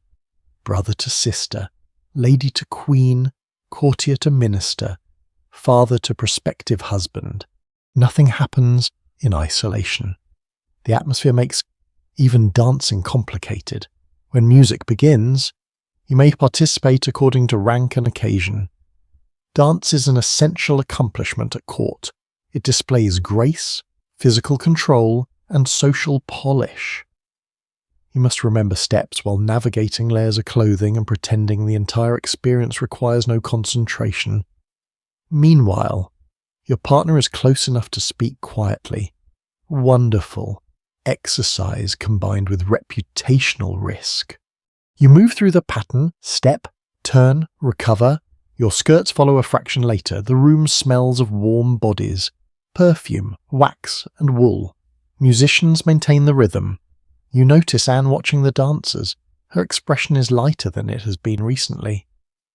For a while, everyone appears simply to be enjoying themselves. That normality matters. The court of 1536 is not permanently grim. People do not wake every morning thinking about Anne's eventual execution. They flirt. They complain about weather. They laugh at poor dancers. They make plans for marriages that may never happen. They grow bored, they feel hopeful. That is what makes the coming event so abrupt. The music ends, you bow to your partner, he says something complimentary. You answer politely and retreat toward the other ladies. Safe, respectable, unremarkable. Exactly what you want. Later, as the evening quiets, you think about how fragile reputation really is. It depends not only on what you do, but on what other people say you did, and those are not the same thing. A woman can control her actions, she cannot fully control interpretation. Anne is about to discover that difference in the most brutal way Tudor politics can provide. For now, the chamber remains warm. Someone begins another song. A pack of cards appears nearby. A gentleman proposes a game. Laughter rises again, and you settle back among the Queen's attendants, ready for another evening of music, dancing, wagers, conversation. An entertainment that feels harmless only because nobody yet knows how closely some of these cheerful moments will soon be examined. The cards come out before the candles burn much lower. Someone clears a small space near the fire. Another woman settles into a chair and a gentleman begins shuffling with the relaxed confidence of a man who has probably lost money in several royal palaces and learned absolutely nothing from the experience of rule. You take your place nearby. The room is warmer now, the air carrying wax, smoke, perfume, and the faint lingering trace of supper. Outside, darkness presses against the windows. Inside, the court tries very hard to entertain itself. And entertainment matters more than you might expect. Henry VIII's court is not simply a government surrounded by tapestries, it is a social world that depends upon spectacle. Competition, music, dancing, conversation, hunting, games and performances. If you wish to remain visible here, it helps to be interesting. If you cannot sing, dance, ride, converse, play an instrument, understand courtly games, or at least laugh convincingly at someone else doing these things, Your evenings may become rather long. Anne thrives in this environment. Her years abroad helped shape her confidence in music, dance, fashion, and cultivated conversation. She's known courts where sophistication is almost a competitive sport, and she brings that polish back to England. Tonight she appears more relaxed. Not entirely. You've learned to recognise the difference. But enough. A card game begins. Cards have been known in Europe for generations by your time, and they have found enthusiastic supporters among people wealthy enough to wager money while pretending the loss means nothing. Henry himself enjoys gambling. Court records preserve substantial royal expenditure on games, wagers, and recreation, reminding you that even kings can discover remarkably efficient ways to turn coins into regret. The game before you involves smaller stakes, probably. A woman studies her hand, a gentleman jokes that Fortune dislikes him. Someone replies that Fortune merely knows him well. Anne laughs. You smile with the others. This is the rhythm you remember from earlier years, before every conversation seemed to possess a second meaning. For several minutes, the Queen is surrounded by amusement rather than anxiety. You almost relax. Then someone enters carrying a message. Anne reads it. Her expression changes only slightly. The cards continue. That is court life in miniature. Music over worry. Games beside political danger. A joke told while someone elsewhere may be arranging your future. The evening moves on. A lute appears. Its rounded wooden body catches the candlelight as a musician adjusts the strings. The first notes are quiet, almost hesitant, then settle into a familiar melody. You know the tune. Several people do. Music fills elite households constantly enough that skilled performers can become valued members of court society. Henry VIII composes and plays instruments himself, though not every tune later attributed to him is actually his. The famous song Greensleeves, for example, becomes connected with Henry and Anne in later popular imagination. But its musical style belongs to a somewhat later period. You would not be sitting here listening to Henry sigh romantically through it, while Anne gazes across the room. History has denied you that particular scene. You will survive. Anne's own musical reputation is stronger than many modern portrayals suggest. She had training appropriate to a cultivated noblewoman and is associated with singing, dancing, and instruments. Music can also create opportunities for social maneuvering. A performer becomes visible. A lady requests a particular song. A gentleman chooses lyrics that seem suspiciously appropriate to someone across the room. Everyone notices. Nobody admits noticing. You're beginning to suspect this is the unofficial motto of the Tudor court. The song ends. Conversation returns. One group turns toward poetry. Verses circulate among courtiers in handwritten copies, sometimes anonymously, sometimes with authorship known only to a small circle. Thomas Wyatt's name naturally appears in this world. He's among the most accomplished poets associated with Henry's court, experimenting with forms influenced by continental literature. Later generations will search his poems for clues about Anne. Certain works describing rejection, dangerous desire, or the fall of powerful people seem irresistible to readers who know what happens in 1536, but poetry is slippery evidence. A speaker in a poem is not automatically the poet himself, and a beautiful line about desire does not function like a signed legal confession. You would probably find it strange that anyone expected poets to make things simple. A gentleman recites several lines. You listen politely. The lady beside you whispers that he prefers his own voice to the poem. You nearly laugh aloud, dangerous. You disguise it as a cough across the chamber. Anne has begun speaking with one of her attendants. She gestures lightly. The tension in her shoulders seems reduced. Entertainment gives the household something valuable temporary normality. You understand why rulers spend so much energy on it.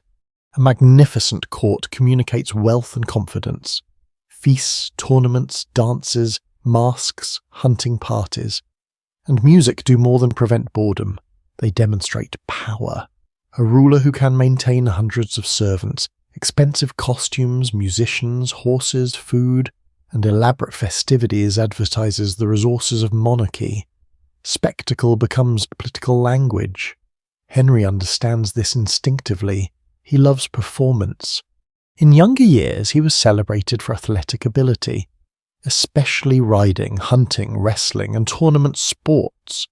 By 1536, he is no longer the lean prince of his early reign, but he still identifies strongly with masculine courtly display. Hunting remains especially important. The next day may involve preparations for riding. That means another sequence of clothing, horses, attendants, dogs, equipment, routes, and meals. Royal hunting is not simply a king wandering into the forest hoping to bump into a deer. It is organised. Parks and forests are managed. Game is preserved. Servants prepare. Hunters assist. Dogs may be trained for specific purposes, and the elite participant enjoys an experience constructed through enormous amounts of invisible labour. You're beginning to notice a pattern. Everything effortless requires 30 people waking before dawn.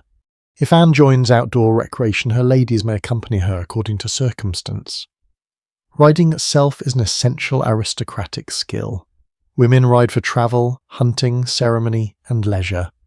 The exact equipment and posture vary, and popular images of every Tudor woman perched delicately sideways at all times simplify a more complicated equestrian history.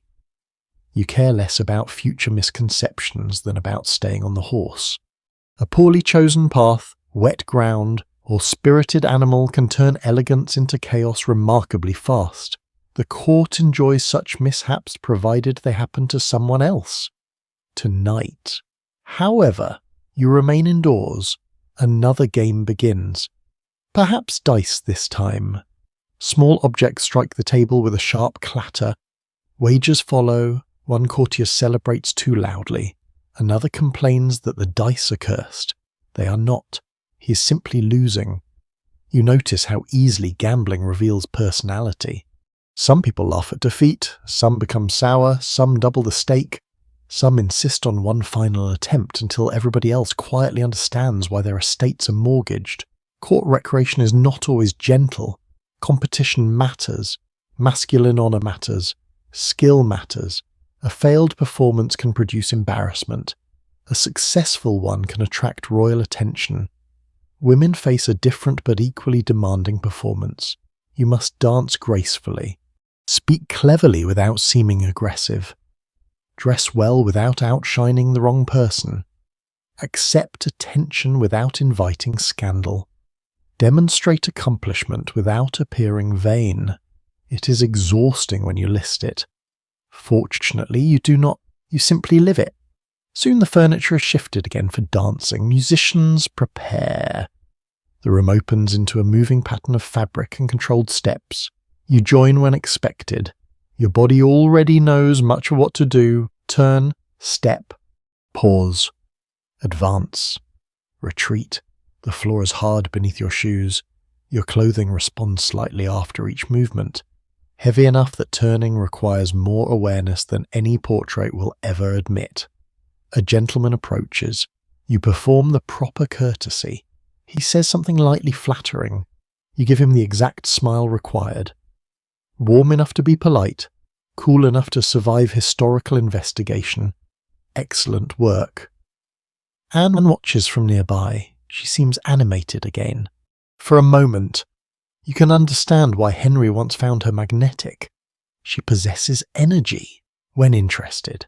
She focuses intensely when amused. Her expression brightens quickly. She's not a quiet decorative presence. That quality helped make her compelling. It also means that disagreement with her is difficult to ignore. You wonder whether Henry sees the same woman when he looks at her now. Perhaps, perhaps not. Desire has a strange habit of rewriting its own history. A melody changes. Partners shift. You notice several familiar gentlemen around the chamber, men whose names belong naturally to Anne's social circle. There is nothing sinister in their presence. That deserves remembering. The later accusations against Anne will cast a shadow backward, tempting future readers to treat every dance and joke as evidence. But you're living before the accusation. Nobody around you behaves as though a crime is unfolding. The more difficult question is how such ordinary sociability becomes usable against her later.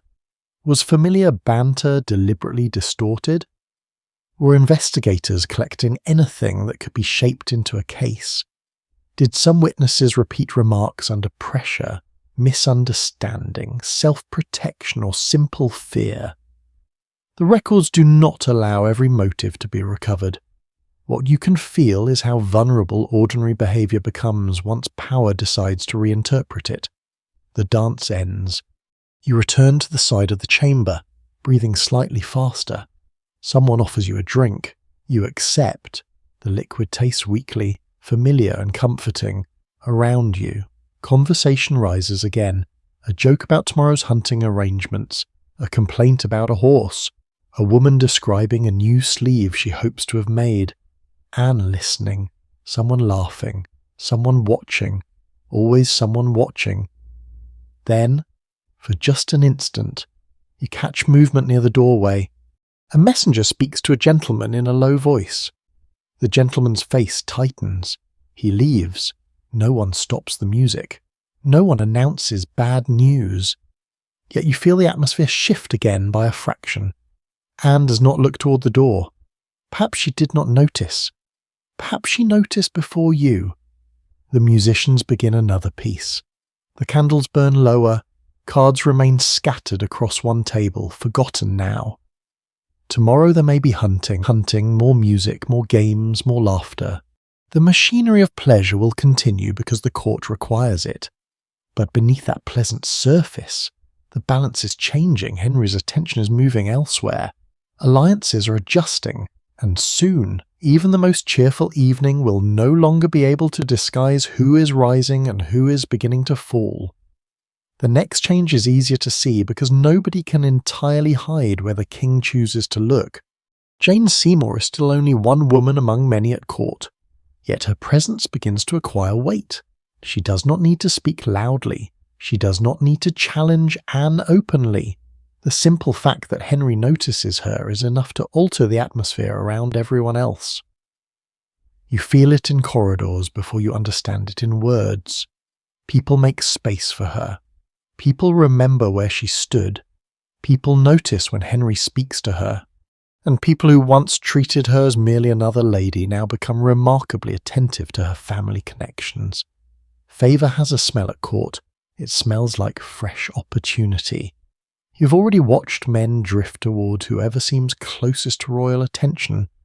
Now that instinct sharpens. Jane's relatives begin to matter more. Her brothers, Edward and Thomas Seymour, possess the sort of useful family ties that become much more useful when the king is interested in their sister. Nothing official has happened. Anne is still queen. You still dress her. You still accompany her. So she still receives the courtesies due to Henry's wife. That is what makes this period so strange. Two realities exist at once. Anne remains queen in public ceremony. Jane increasingly occupies Henry's imagination in private. You're expected to pretend these realities do not collide. One afternoon, you walk behind Anne through a gallery where windows throw long rectangles of pale light across the floor. The Queen is moving quickly, her skirts brushing the stone in a controlled rhythm. Ahead. Several courtiers stand aside. They bow. Their movements are correct, but you notice something missing. Warmth. A few years ago, Anne's passage through such a space could attract eagerness. People wanted to be seen near her. They wanted her recommendation. They wanted her smile. Now some faces reveal caution, not hostility, not yet, just calculation. Court favour rarely vanishes in a single dramatic instant. It withdraws like water from a shoreline. First one person steps back, then another. Soon you realise the entire landscape has changed. Henry's relationship with Jane becomes harder to dismiss. Later tradition will often portray the transition as a clean romantic sequence. The king falls out of love with Anne, sees gentle Jane, and moves smoothly toward a third marriage. Living through it feels considerably messier. Henry and Anne still share public duties. They may dine together, they may appear at ceremonies, they may exchange words that seem perfectly civil. Then Henry disappears into another part of the palace, and whispers begin again. You hear one story about Jane receiving a gift, then another about her refusing something inappropriate. One widely repeated account claims Henry sent Jane a purse of money and a letter, only for her to return the money and insist that her honour allowed her to accept such a gift only after marriage. The story fits the image later built around Jane as modest and virtuous, especially in contrast with Anne. Whether every detail occurred exactly as reported is less secure.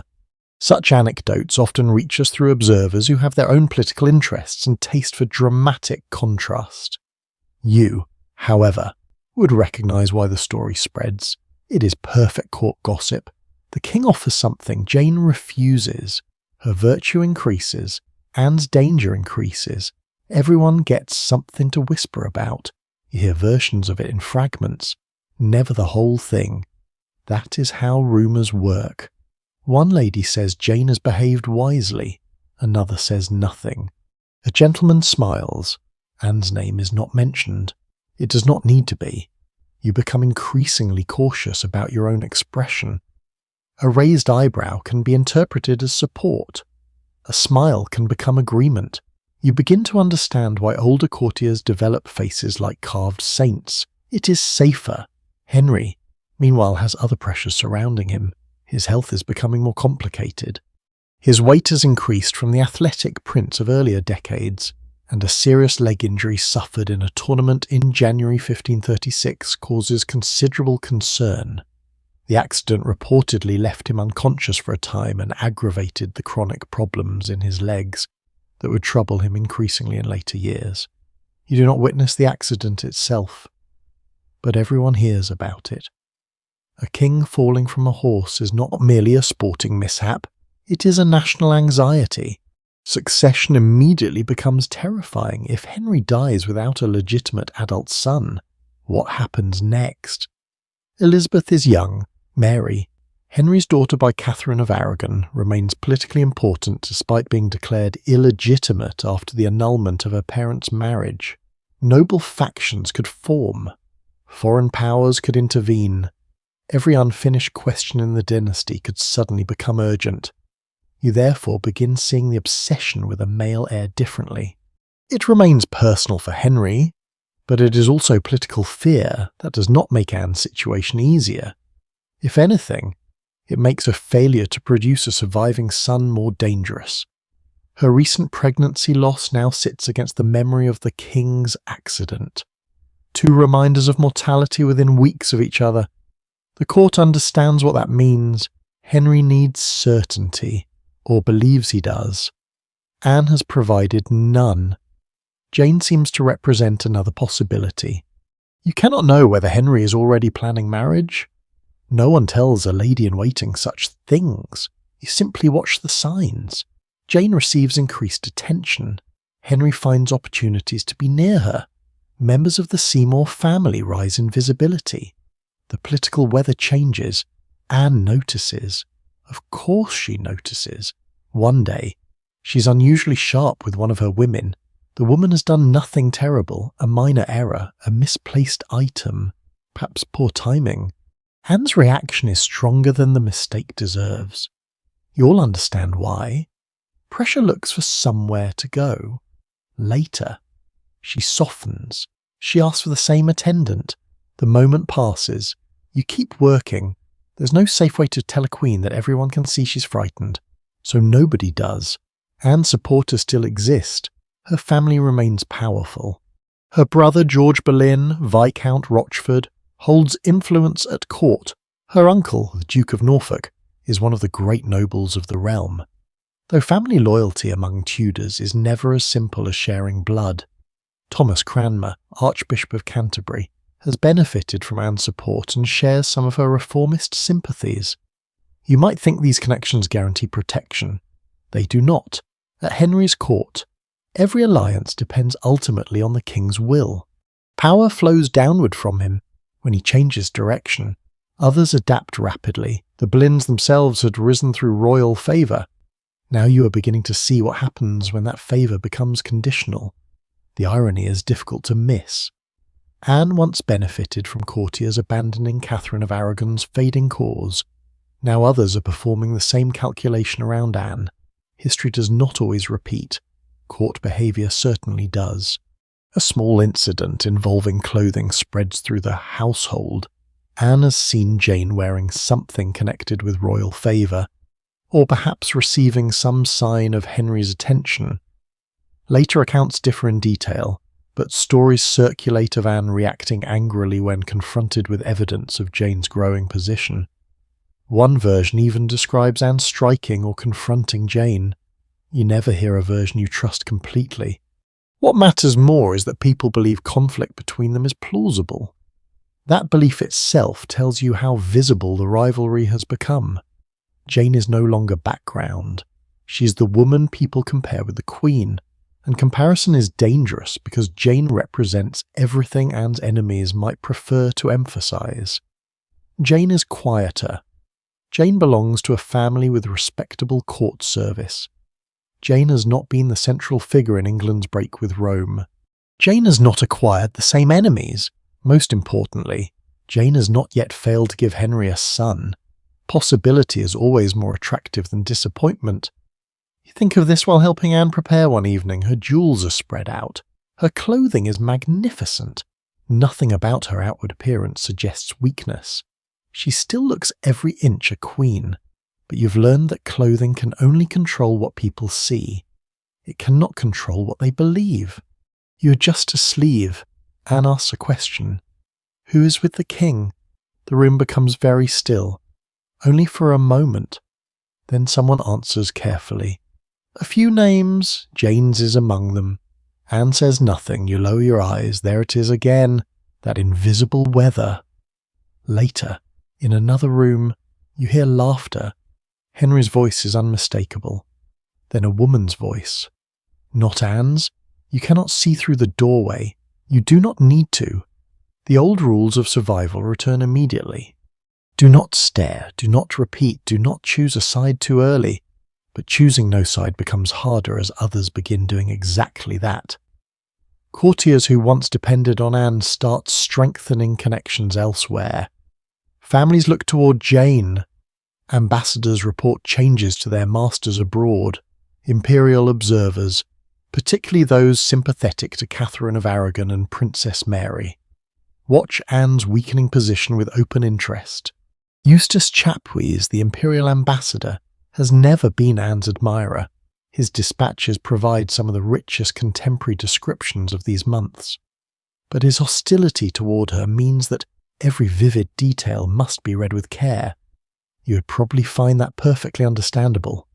Court gossip written in diplomatic French is still court gossip, only with better sealing wax. By April, the atmosphere is noticeably colder. Anne still has moments of confidence. She laughs.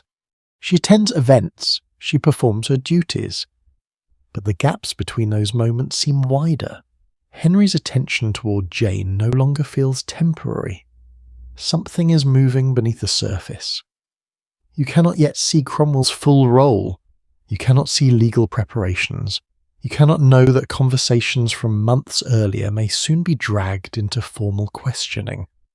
All you see is a king looking elsewhere, a queen watching him do it, and a court quietly rearranging itself around the possibility that Jane Seymour may soon matter far more than anyone dared say aloud. As evening settles over the palace, you follow Anne back toward her chamber behind you. Footsteps fade.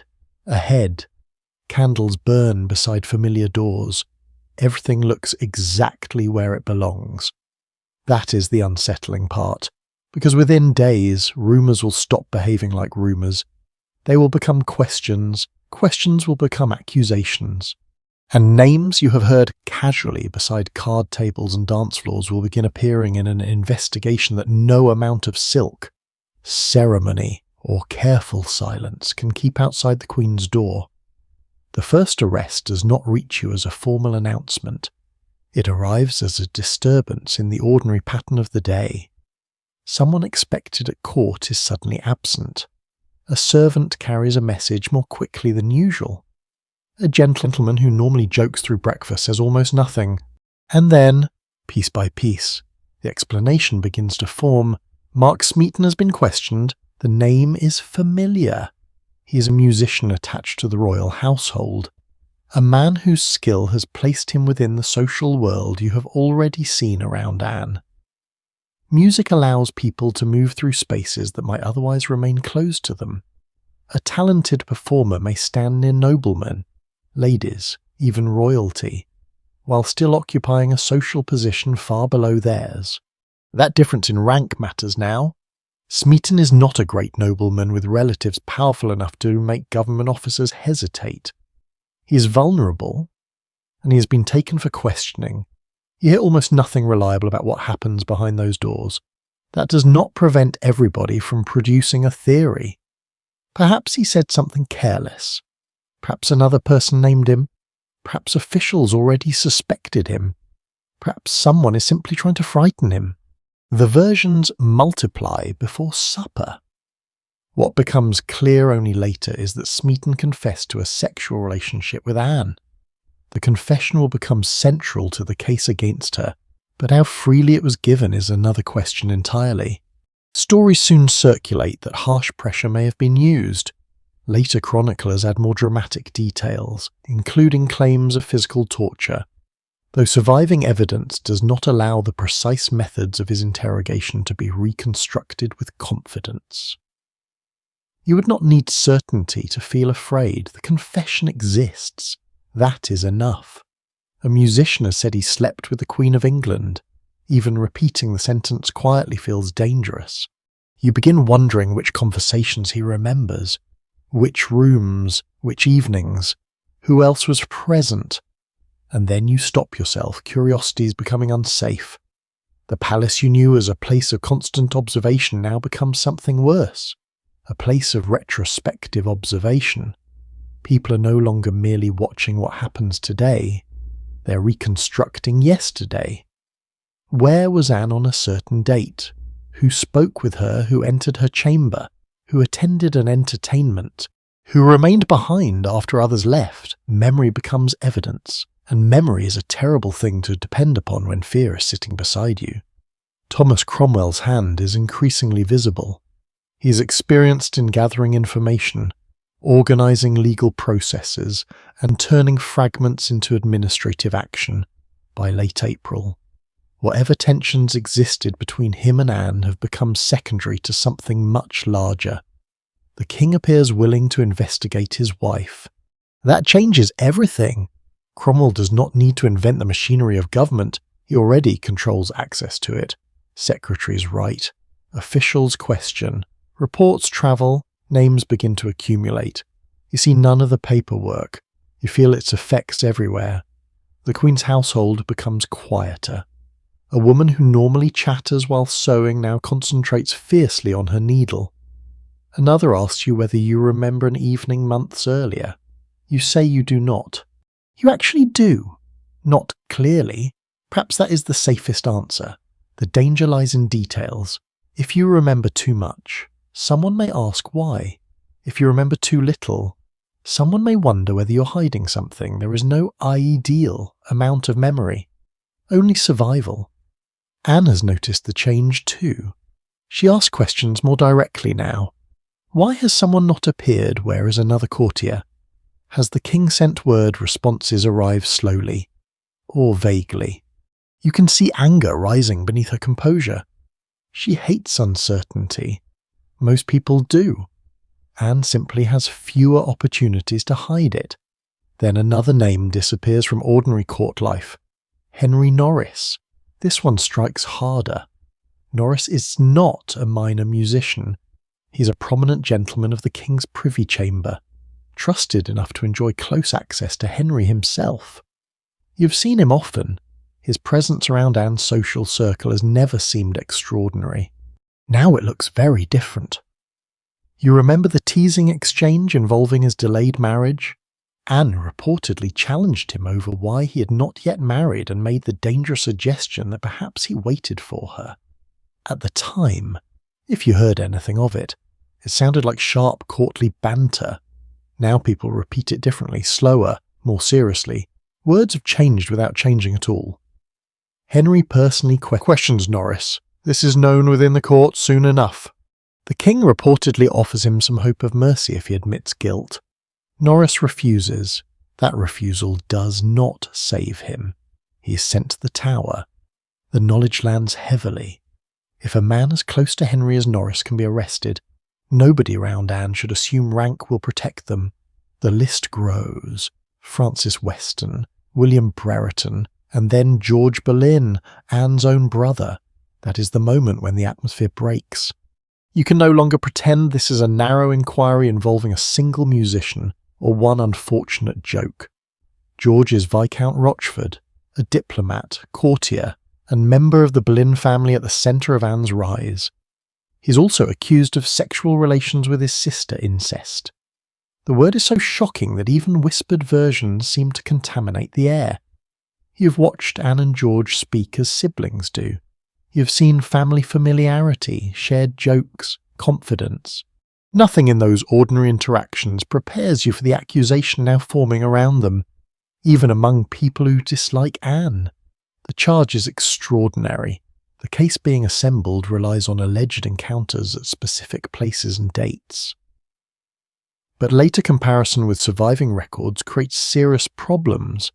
Some accusations appear to place Anne and an accused man together when one or the other may have been elsewhere. That does not mean every movement can be reconstructed perfectly. Royal itineraries and household records contain gaps. Still, the chronological weaknesses have become one reason the charges have faced such sustained skepticism. You do not possess those records, you possess memory, and memory tells you the Queen was rarely alone. That thought returns repeatedly. Anne lives surrounded by attendants. She travels within a household. Doors have servants, rooms have women. Private encounters would be difficult to arrange, especially repeatedly, without creating witnesses. Not impossible, but difficult. You look around the chamber now and understand just how difficult. There are always people, always footsteps, always someone waiting outside. The accusations nevertheless multiply. Adultery is only part of the case.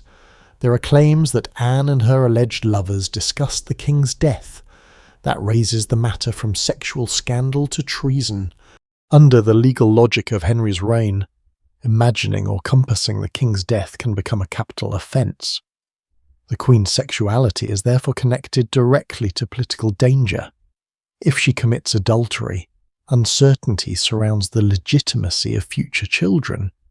If she conspires against Henry, the charge becomes an attack on the king himself. The case is beginning to form a shape. You dislike that shape. Anne has not yet been arrested. That makes the waiting almost unbearable.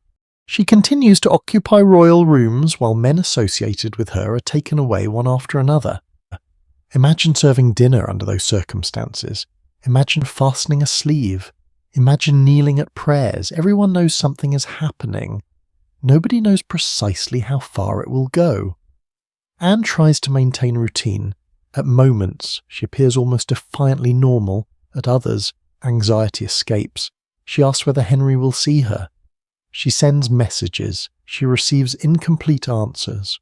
You begin hearing that the king has postponed or avoided contact. This is worse than anger. Anger at least means conversation. Silence leaves Anne trapped with imagination. One evening, you hear that Henry is entertaining himself elsewhere, perhaps with Jane nearby. The contrast feels almost obscene. Men sit in the tower, Anne paces her rooms, and the king continues eating, hunting, talking, planning. Royal machinery does not stop for private catastrophe. That is another lesson you have learned. The state continues because it must. The kitchens still need meat. The horses still need feeding. Letters still leave the palace. Candles are still counted. Somewhere, an official is worrying about linen while the Queen's life is collapsing. Then comes the May Day tournament. For a brief moment, the old spectacle returns. Horses, armour, crowds, noise, the bright metallic flash of courtly display. Henry watches. Anne is present. You might almost imagine the crisis has passed. Norris participates. The king leaves suddenly. That departure becomes ominous almost immediately. Soon Norris is arrested. The connection between tournament and arrest feels so abrupt that the entire day acquires a strange unreality. One moment, competition. The next, disappearance. Anne returns to her apartments. You follow. Her face is controlled, too controlled. The women around her say little. There is nothing useful to say. By the following day, the net closes. A message arrives requiring Anne to present herself before a group of royal commissioners. She goes. You wait. Time becomes slow. Every sound from the corridor makes you look up. Then word comes back. The Queen has been accused. Adultery. Treason. Names are mentioned. Men you know. Her brother. Anne denies it. Of course she does. But denial no longer controls the situation. The investigation has moved beyond rumour. It has become official. Orders have been issued. The Queen is no longer merely watched. She is being processed by the machinery of Tudor justice.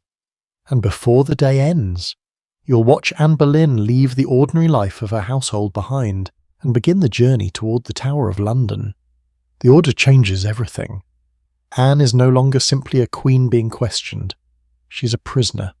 The difference becomes real in the smallest movements. Doors that once opened because she approached them now open because guards permit it. Messages no longer carried freely. Familiar attendants wait for instructions they do not control. You remain close enough to see the shock settle across the household. Nobody quite knows what to do with their hands. Some women whisper, others stand completely still. Anne herself moves between disbelief, anger, and an almost frantic need to understand what has happened. The accusations make no sense to her.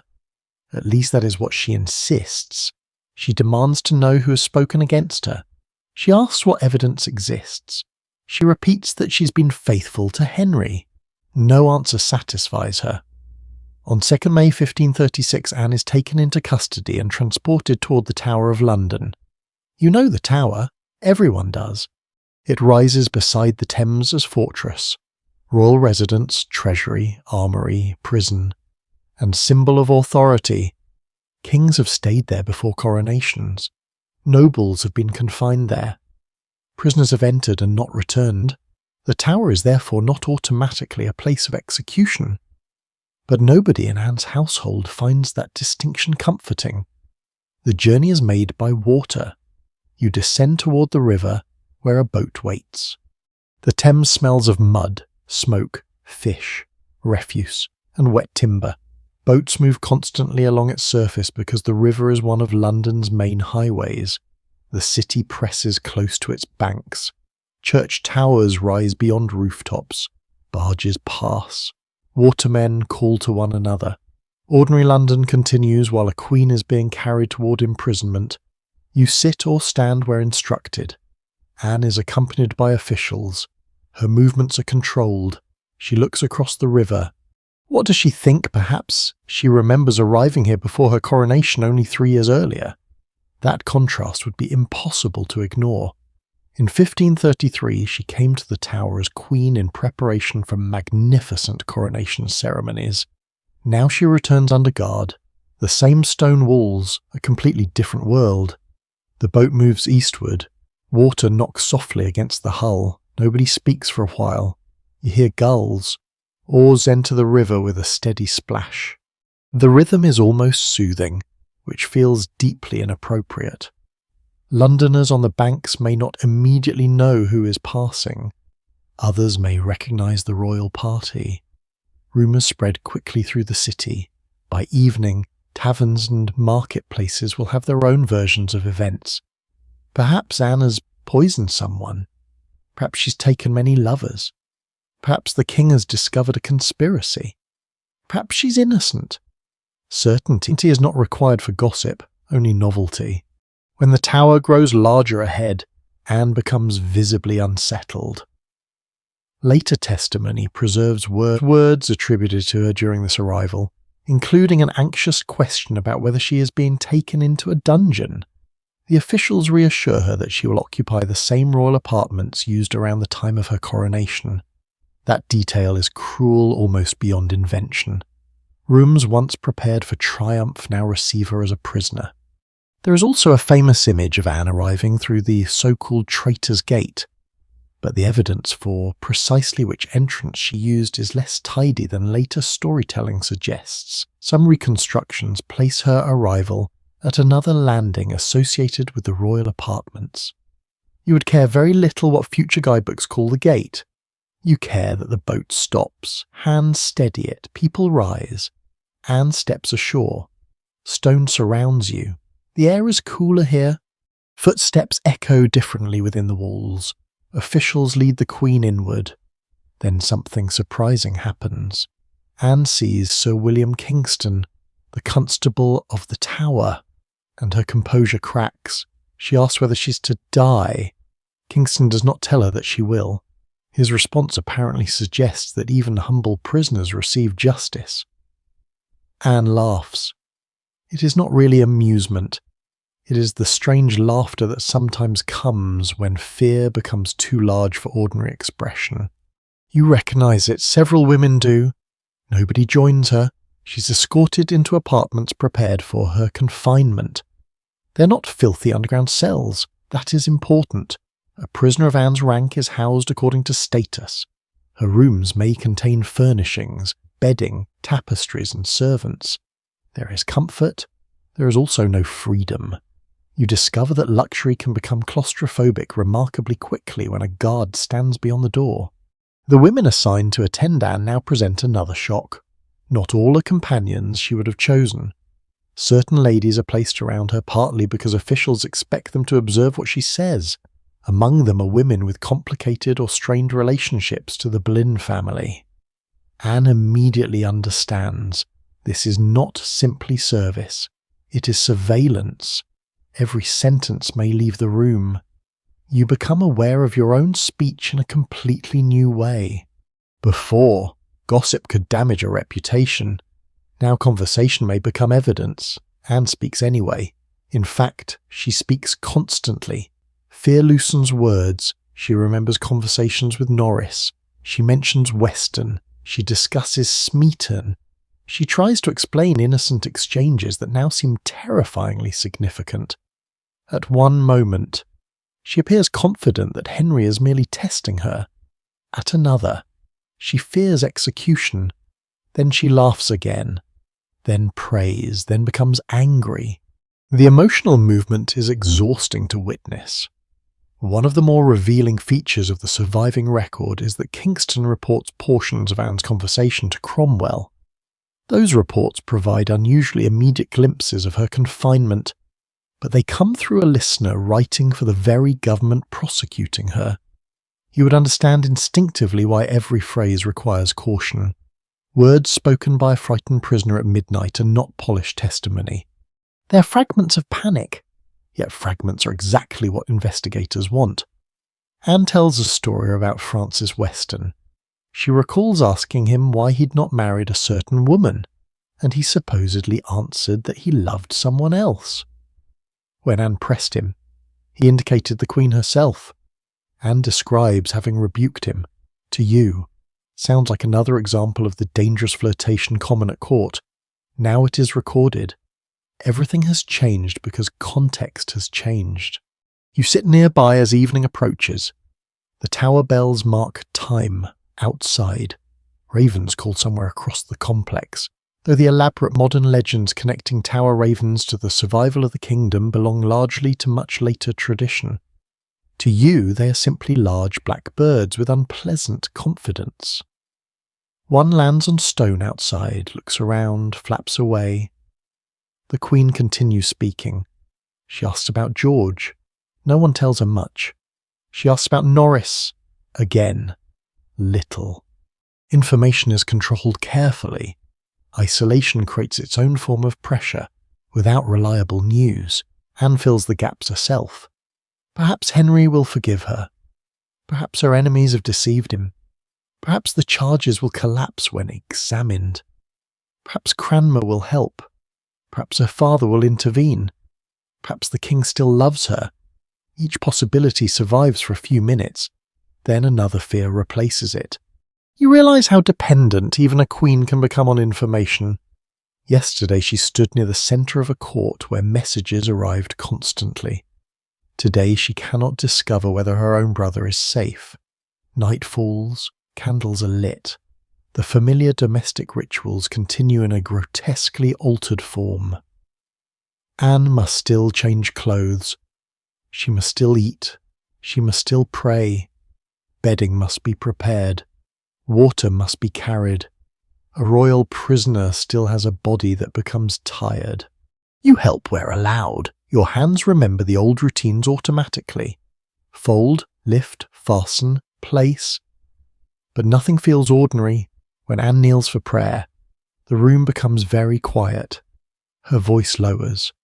She asks God for help, perhaps for deliverance, perhaps for truth to prevail. You cannot know what she says silently. Beyond the chamber, the investigation continues.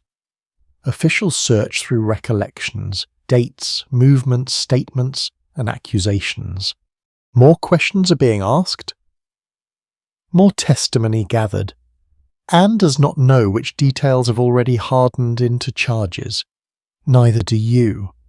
That ignorance hangs over the room like another curtain. Eventually, she lies down. Sleep does not come easily. You hear fabric shift behind the bed curtains. A sigh, then another movement. The women around her remain wakeful. The tower is quieter than the palace, but never silent. Keys turn, guards walk, distant doors close. The river moves beyond the walls. You listen to all of it. Only yesterday your greatest skill was knowing when not to hear gossip. Tonight, every sound feels important, and as darkness settles over Anne's first night as a prisoner, you begin to understand that the court you knew has vanished. From now on, there are no harmless conversations, no casual jokes, no ordinary memories. Everything Anne has ever said near another person may be brought back, examined, twisted, defended, or condemned, and the waiting has only begun. Morning inside the tower does not arrive gently. It seeps through the windows in a grey wash, touching stone walls, folded clothing, wooden furniture, and faces that have barely slept. You wake with the uncomfortable feeling that the night never truly ended. Anne has slept poorly. You know this before she says anything.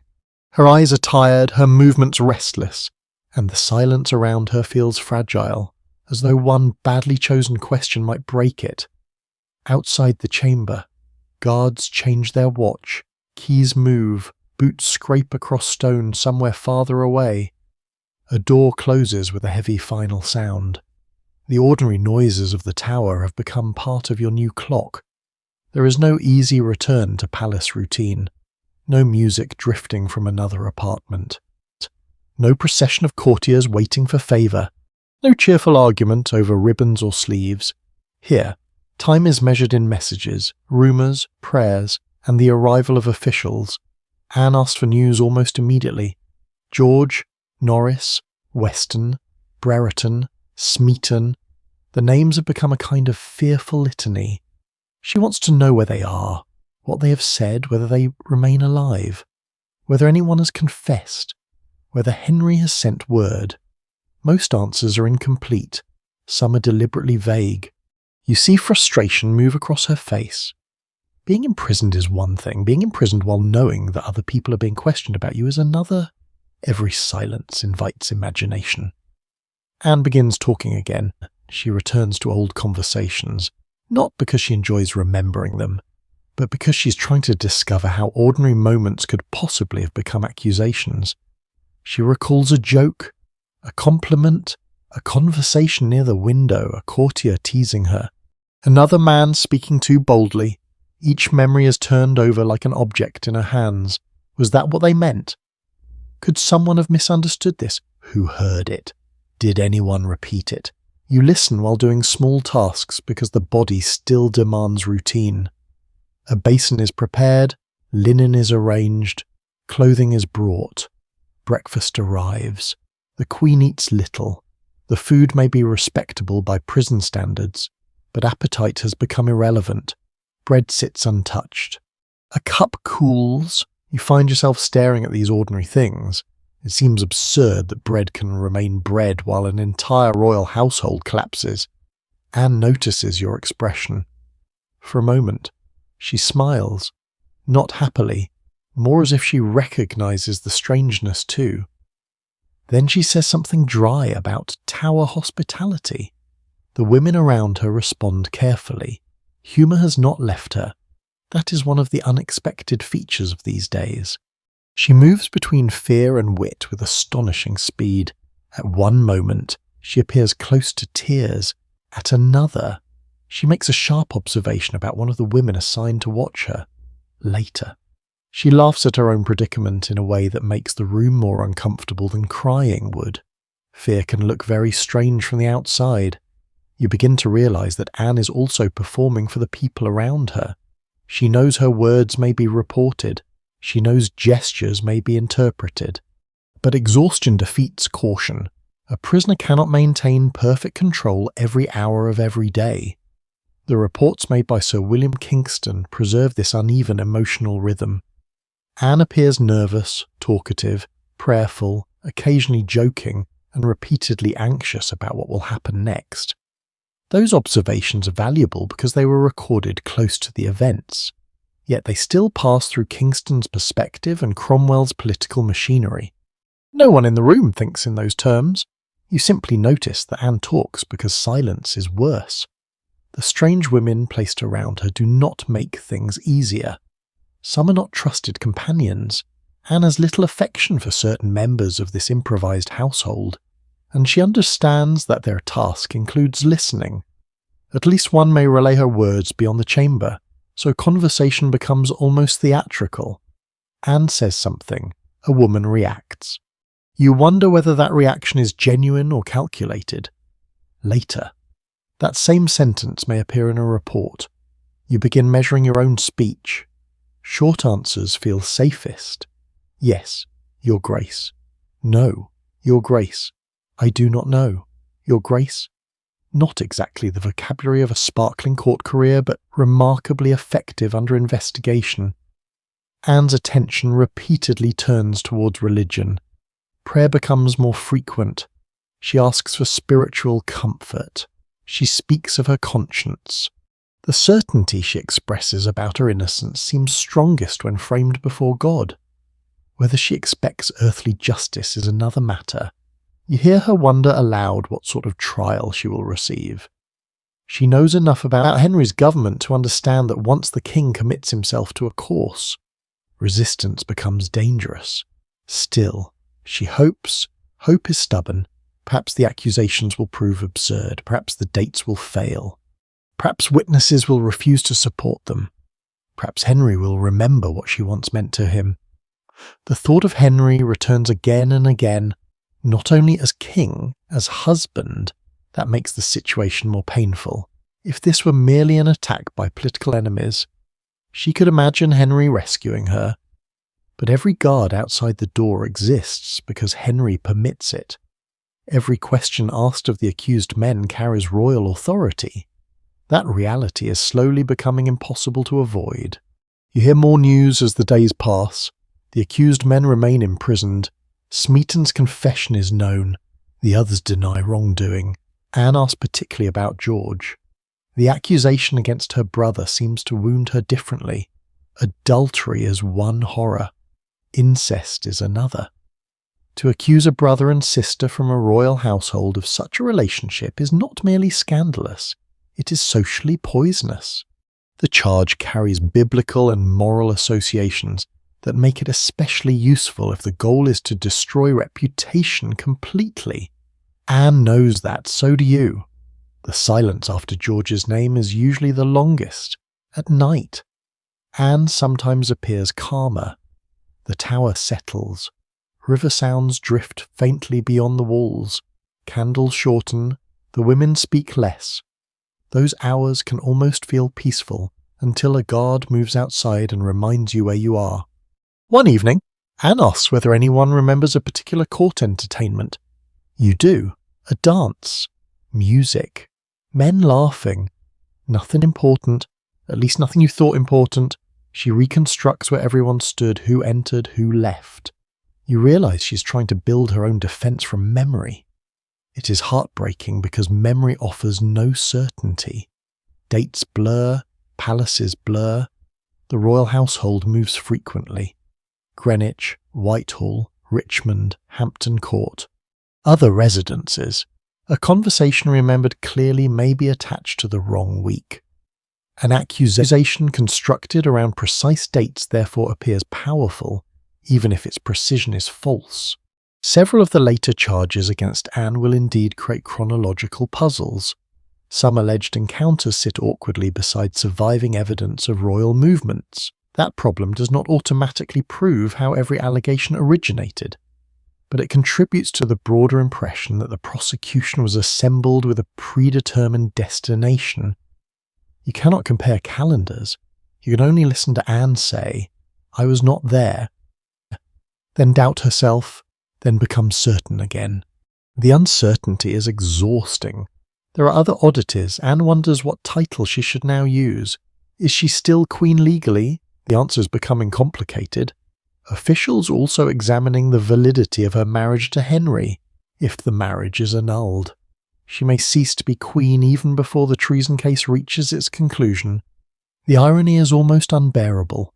She's accused of adultery inside a marriage the government may simultaneously declare invalid. You do not say that aloud. Even sleepy sarcasm has limits. Eventually word reaches the tower that proceedings are moving forward. There will be trials. The accused men will face judgment first, then Anne. The chamber grows quieter when this becomes clear. Until now, some part of you has treated the imprisonment as temporary, a terrifying misunderstanding, a political maneuver, something reversible. A trial makes it real. Anne sits near the window for a long time. The light outside is weak. London continues beyond the walls. People buy bread, boats cross the Thames, merchants argue, children shout, someone somewhere complains about rain. The kingdom does not pause because its queen is awaiting judgment. That may be the cruelest discovery of all. History feels enormous only afterward, while you live through it. Most people are busy with dinner. Anne finally rises. She asks for prayer. You kneel with the others. The floor is hard beneath your knees. Her voice is steadier now. For several minutes, the room loses its questions. No accusations, no dates, no names. Only familiar words spoken slowly in candlelight. When the prayer ends, Anne remains kneeling a little longer. Nobody disturbs her.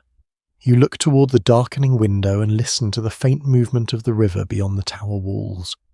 Tomorrow may bring news of trials, perhaps sentences, perhaps something worse.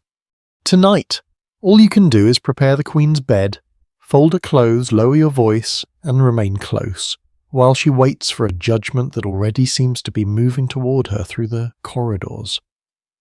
The trial does not arrive as a surprise anymore. By the time Anne is told she must face judgment, the tower has already trained you to expect bad news in measured portions. A message, a pause, a door opening, another name spoken quietly. The machinery has been moving for days, and now it has reached the point everyone has feared. The men accused alongside Anne are tried first. You do not sit in the courtroom with them, but information returns to the tower in fragments. Henry Norris, Francis Weston, William Brereton, Mark Smeaton, all are found guilty. The verdict settles over Anne's rooms like smoke. Only Smeaton has confessed. The others continue to deny the charges. That does not alter the outcome. Their convictions make Anne's own position even more precarious because the government can now point to legally condemned accomplices before she ever stands before her judges. George Boleyn faces judgment with her brother. The accusation connecting them remains the most grotesque of all. You've heard Anne reject it again and again. Now there is nothing left to do but wait for the formal proceedings. On 15th May 1536, Anne is brought to trial within the Tower. The setting is the King's Hall, where a specially assembled court of peers waits to judge her. She's still treated ceremonially as a woman of rank. That ceremony makes everything more chilling. Officials bow, titles are used, formal procedure is observed, then the Queen is accused of crimes that could destroy not only her life, but the entire reputation she's spent years building. You're not standing beside her during every moment of the trial, but you can imagine the room through what returns afterward. Peers seated according to rank, officials reading charges, faces she recognizes, men who once attended her festivities, men who once sought her favour. Now they sit in judgment. Among them is her uncle, Thomas Howard, Duke of Norfolk, who presides as Lord High Steward. Family ties provide no shelter. Anne answers the charges. She denies them. Contemporary accounts suggest she speaks with composure and intelligence, defending herself strongly enough that even hostile observers acknowledge the impression she makes. That detail spreads quickly. For a moment, you allow yourself hope. Perhaps the weakness of the accusations will matter. Perhaps the improbability of so many secret encounters inside a crowded royal household will matter. Perhaps the contradictions in dates and places will matter. But you already know what happened to the men. Hope feels increasingly like something you handle carefully because it breaks so easily. The accusations are extensive. Anne is charged with adultery involving several men at different royal residences. She is accused of conspiring with them against Henry. The prosecution presents her supposed sexual misconduct not merely as betrayal of a husband, but as treasonous behaviour threatening the king and succession. Some individual allegations sit uneasily beside what can be reconstructed about royal movements. Certain dates appear difficult to reconcile with Anne's known whereabouts, while others fall during periods when pregnancy or court circumstances make the scenarios seem implausible. Centuries later, attempts to reconstruct the case will keep colliding with those inconsistencies inside the Tower.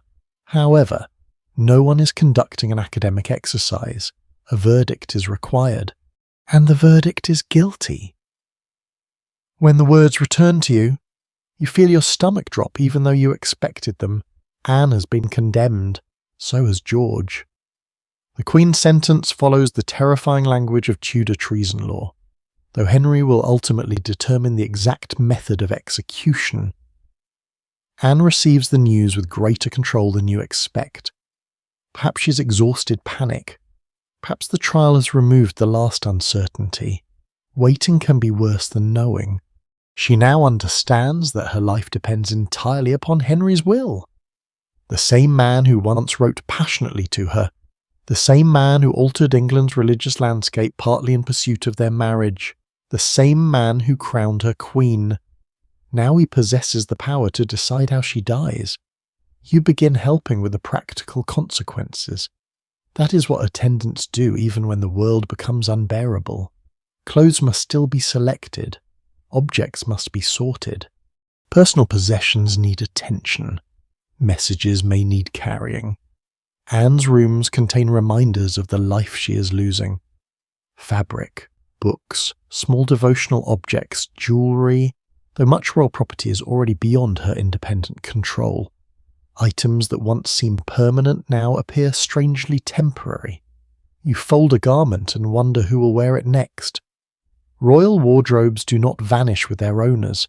Fine materials are too valuable. Gowns can be altered, jewels can be reset. Gold can be reused. Nothing expensive is permitted the luxury of sentiment for very long. One small object catches your attention, a prayer book. You remember the quieter days before the arrests, when such books rested beside embroidery and conversation. Now devotion has become central to Anne's final preparation. She asks for spiritual counsel. Confession becomes important. Prayer becomes constant. The religious seriousness you saw earlier is no longer an intellectual interest discussed in comfortable chambers. It has become immediate. She is preparing to die. There is still another legal blow. Her marriage to Henry is annulled. The precise reasoning is tangled with earlier claims about impediments and the complicated history of Henry's relationships. But the result is simple enough. The marriage that transformed England is declared invalid. Elizabeth's legitimacy is affected. Anne loses the marital status for which she fought so hard. You cannot miss the bitter contradiction.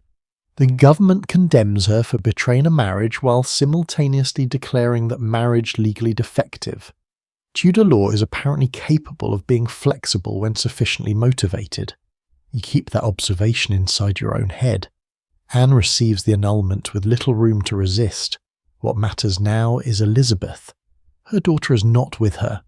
Perhaps the absence causes the deepest pain. Anne cannot hold the child, cannot explain, cannot know what Elizabeth will be told. The little girl is not yet 3 years old. She will remember almost nothing directly of her mother. You watch Anne mention her name, and the room seems to shrink. Then comes news of the men.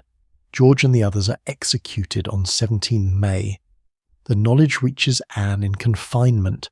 Her brother is dead, so are Norris, Weston, Brereton, and Smeaton. There is no longer any possible reunion. No last argument, no explanation, nothing. Anne absorbs the loss. You do not know what comfort to offer. Words such as, "I am sorry," feel absurdly small. So you remain nearby. Sometimes presence is all service can provide. There is another practical question haunting the tower. Who will carry out Anne's execution? Henry has arranged for a swordsman from Calais. This is unusual enough to attract immediate attention. English executions of this kind are more commonly associated with the axe. But a skilled swordsman is expected to deliver a cleaner, faster stroke. The arrangement may suggest that Henry wants the death accomplished with unusual efficiency, or perhaps it reflects some remaining concern for Anne's rank. The motive is impossible for you to know. The choice itself, however, tells everyone that preparations are advanced. A swordsman does not travel from Calais because the king is still considering reconciliation. Even Anne learns of it, and here, in one of the strangest details of her final days. She reportedly jokes about her own neck. She places a hand near it and remarks on how small it is. Then she laughs. The women around her do not know whether to laugh too. You do not. The humour is too close to terror. Yet the moment reveals something you have seen throughout her imprisonment. Anne refuses to become only one emotion. She is frightened, she's witty, she's angry, she's prayerful, she's exhausted. She's still herself. The execution is initially expected sooner, then delayed. The delay is cruel. Anne prepares herself, then waits. Hours stretch. Every sound might be the summons. Then nothing. You begin to understand why uncertainty has been one of the sharpest instruments used against her. At last, the final evening comes. Anne asks that her clothing be prepared carefully. She wants to meet death with dignity. You handle fabric with hands that feel strangely numb. A dark gown, a mantle, a hood. Appropriate garments for the final public appearance of a woman who has spent years understanding the power of appearance. Even now, clothing matters, especially now. There will be witnesses. People will remember. Anne knows that the last image she gives them may become the one they carry for the rest of their lives. She spends much the night in prayer. You hear her voice in the darkness, steady, then quieter, at intervals, almost a whisper. The room smells of wax and cold stone. A candle gutters. Someone trims the wick. No one sleeps properly. Near dawn, Anne requests that Mass be celebrated. She receives the sacrament and, according to reports from those close to the event, declares her innocence before God. That declaration carries particular weight because she believes she is close to death. To falsely swear innocence at such a moment would place her soul in danger according to the religious assumptions of her world. It does not function as legal proof, but you feel its seriousness. She knows what tomorrow means. So do you. The sky slowly lightens. The tower begins waking around you. Anne rises. You help her dress one final time. The motions are horribly familiar. Linen, fabric, fastenings, sleeves, head covering. Your fingers know what to do even while your mind resists the reason. You smooth the gown, adjust the edge, check the fastening. For years. Dressing Anne prepared her to appear as queen before a court. This morning, you prepare her to walk before witnesses who will watch her die. She looks at herself as best she can, then at the women around her. Her voice is calm. The room is not outside. Footsteps approach, and you know that the last duties of Anne Boleyn's ladies are about to begin.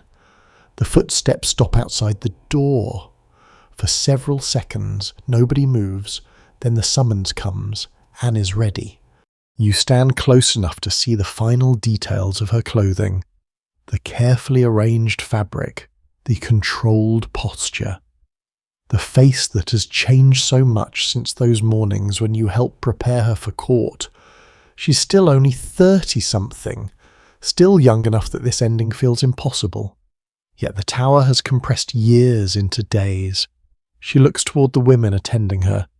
There is no grand speech yet, just a moment of recognition. You have dressed her, waited beside her, listened to her prayers, heard her fear. Now you will accompany her as far as you're permitted, outside. The morning of 19th of May, 1536 is cool. The tower feels unusually still.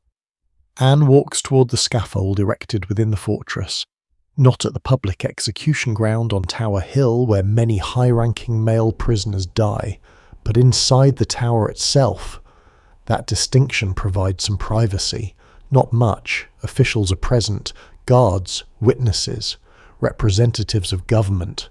Crowds have not been allowed to gather in the enormous numbers that might attend a public execution beyond the walls.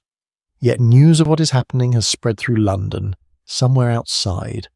People are already waiting to hear whether the Queen of England is alive or dead. You move behind Anne. Her steps are controlled. Perhaps you notice the ground, perhaps the sky, perhaps nothing at all. Memory becomes strangely selective during moments of fear.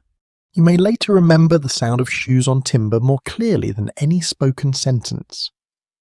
Anne climbs onto the scaffold. The swordsman is waiting, so is his weapon. Unlike an executioner using an axe, he's trained to strike horizontally with a sword. The method has been brought from continental practice, and Henry's decision to employ a specialist from Calais gives Anne an execution unusual for English royal prisoners. It is a small mercy inside an enormous cruelty. You wonder whether she sees it that way. Anne addresses those gathered. She does not attack Henry. She does not accuse Cromwell. She does not protest the verdict in a long public denunciation. Instead, she follows the expected conventions of a condemned noblewoman. She accepts that she's been sentenced according to law. She asks people to pray for the king. She speaks of Henry favourably. This restraint is not difficult to understand. Elizabeth is still alive. So are members of Anne's family. A final attack on the king could achieve nothing and might create danger for those left behind. There is also the religious expectation of dying without bitterness. Whatever anger Anne carries, the scaffold is not the place she chooses to display it. The wording of her final speech reaches later generations through several versions rather than a perfect official transcript. The broad pattern is consistent enough. She does not confess the adultery charges. She avoids condemning Henry, and she asks for prayers. You hear the actual voice. That is something later readers never can. Perhaps it shakes slightly. Perhaps it is clearer than you expected. When she finishes, attention turns to the last preparation. Her outer head covering must be removed. You step forward with the other women. Your hands are trembling now. The familiar intimacy of dressing returns one final time, only reversed. Instead of adding layers of queenship, you remove what would interfere with a sword, Anne's hair must be secured, nothing can obstruct her neck. You help arrange it beneath a simple cap. Pins again? Of course. Pins have followed you from dressing chambers to the scaffold. You almost resent them. Your fingers perform the task because they have done similar things hundreds of times. Anne gives up pieces of clothing or small personal items to attendants. The exact distribution is difficult to recover in every detail, but condemned people commonly give belongings to those around them, including executioners and servants. Objects become farewells, a cloth, a garment, a small possession. Things that yesterday belonged to a queen will tomorrow belong to someone else. Anne turns toward you. Perhaps she says something quiet. Perhaps only your name. No surviving document records every private exchange with her women. And that silence leaves an enormous empty space around these final minutes. It is one of the places where history refuses to tell you what you most want to know. Did she thank them? Did someone cry? Did one of the ladies promise to remember her? You can imagine almost anything. What you cannot imagine away is the ending. Anne kneels. There is no execution block. The sword requires her to remain upright on her knees. She looks around once. She's been told the swordsman is skilled. Perhaps that helps. Perhaps nothing helps. One often repeated account says the executioner distracts Anne by calling for his sword, even though he already has it ready, causing her to turn her attention away before the strike.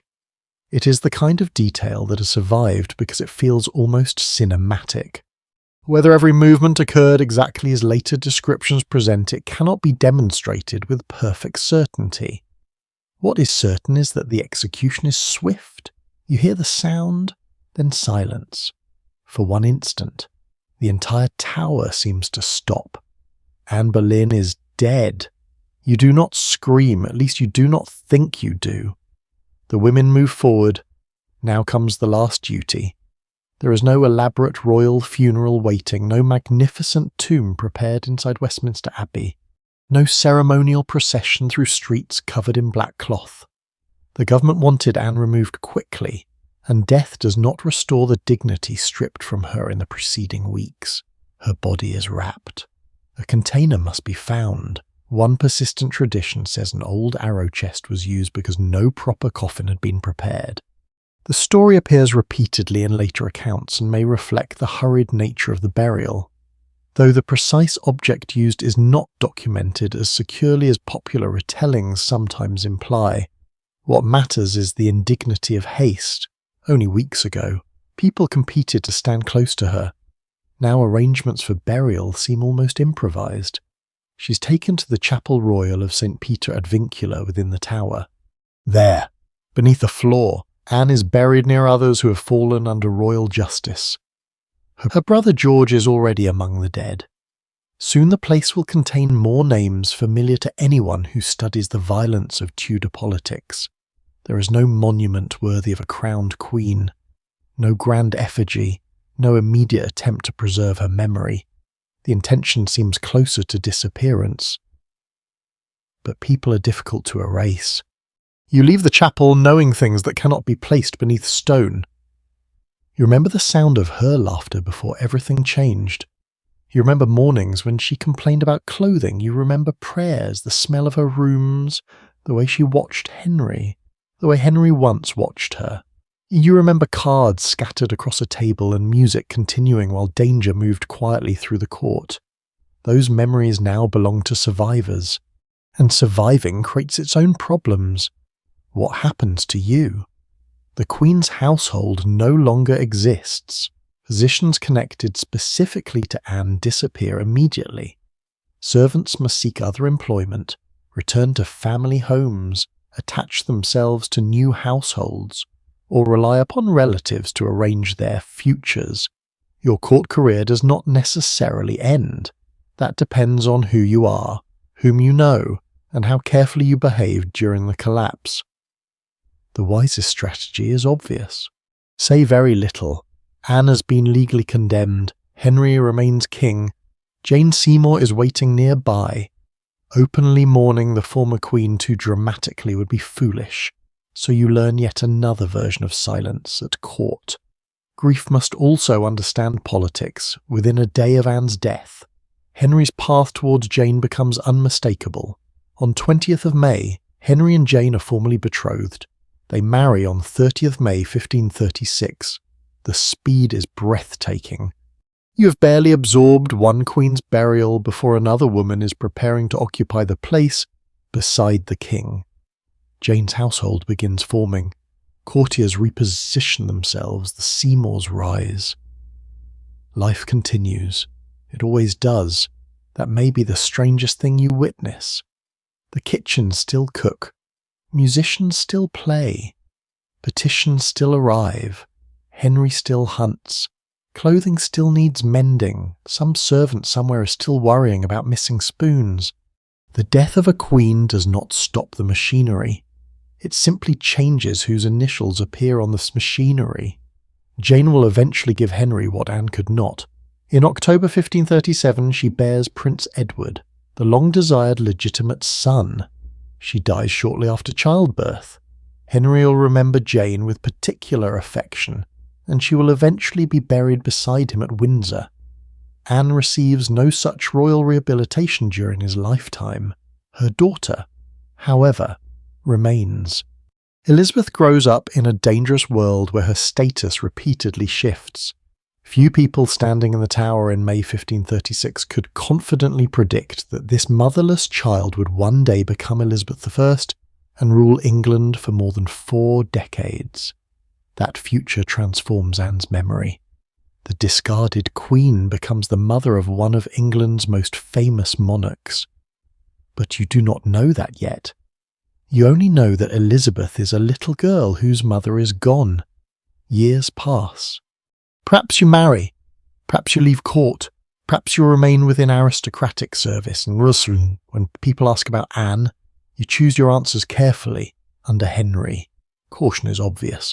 Later, when political winds change, memories become easier to express.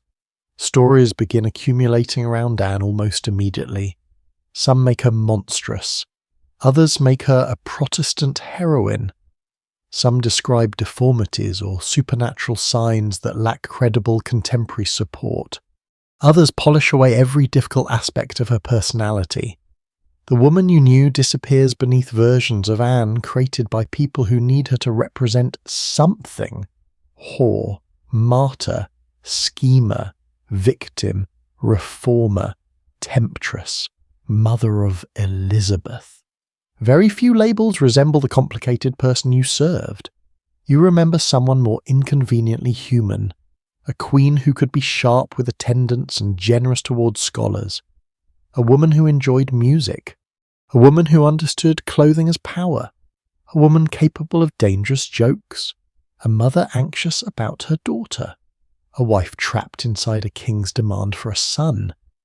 You also remember how quickly certainty formed around accusations you never saw proved.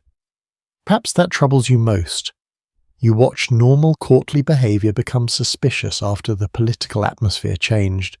You watched men disappear. You watched conversation turn into testimony. You watched a royal marriage collapse faster than anyone believed possible. And you learned that proximity to power does not make life secure. It makes the fall farther, long afterward. Perhaps you still wake occasionally remembering that final morning. Not the sword. Your mind avoids that. Instead, you remember Anne sitting while you adjusted her clothing, a fold needing straightening, a pin placed carefully. The simplest things survive.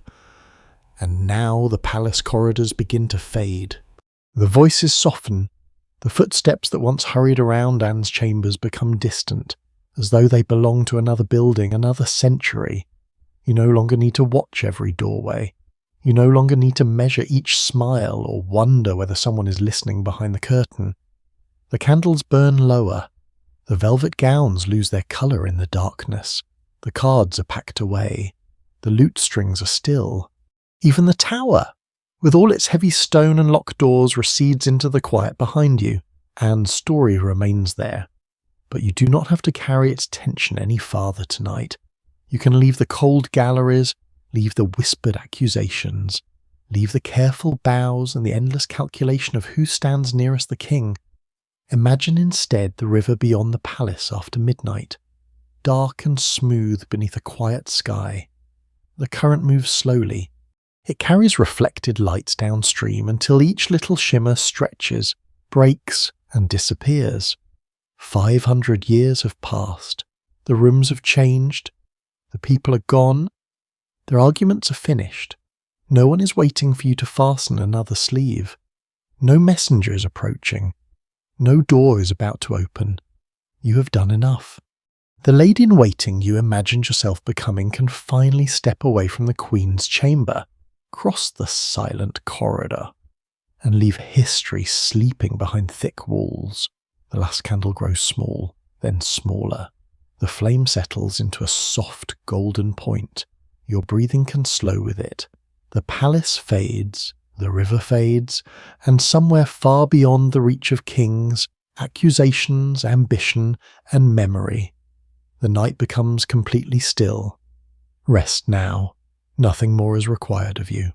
Sweet dreams.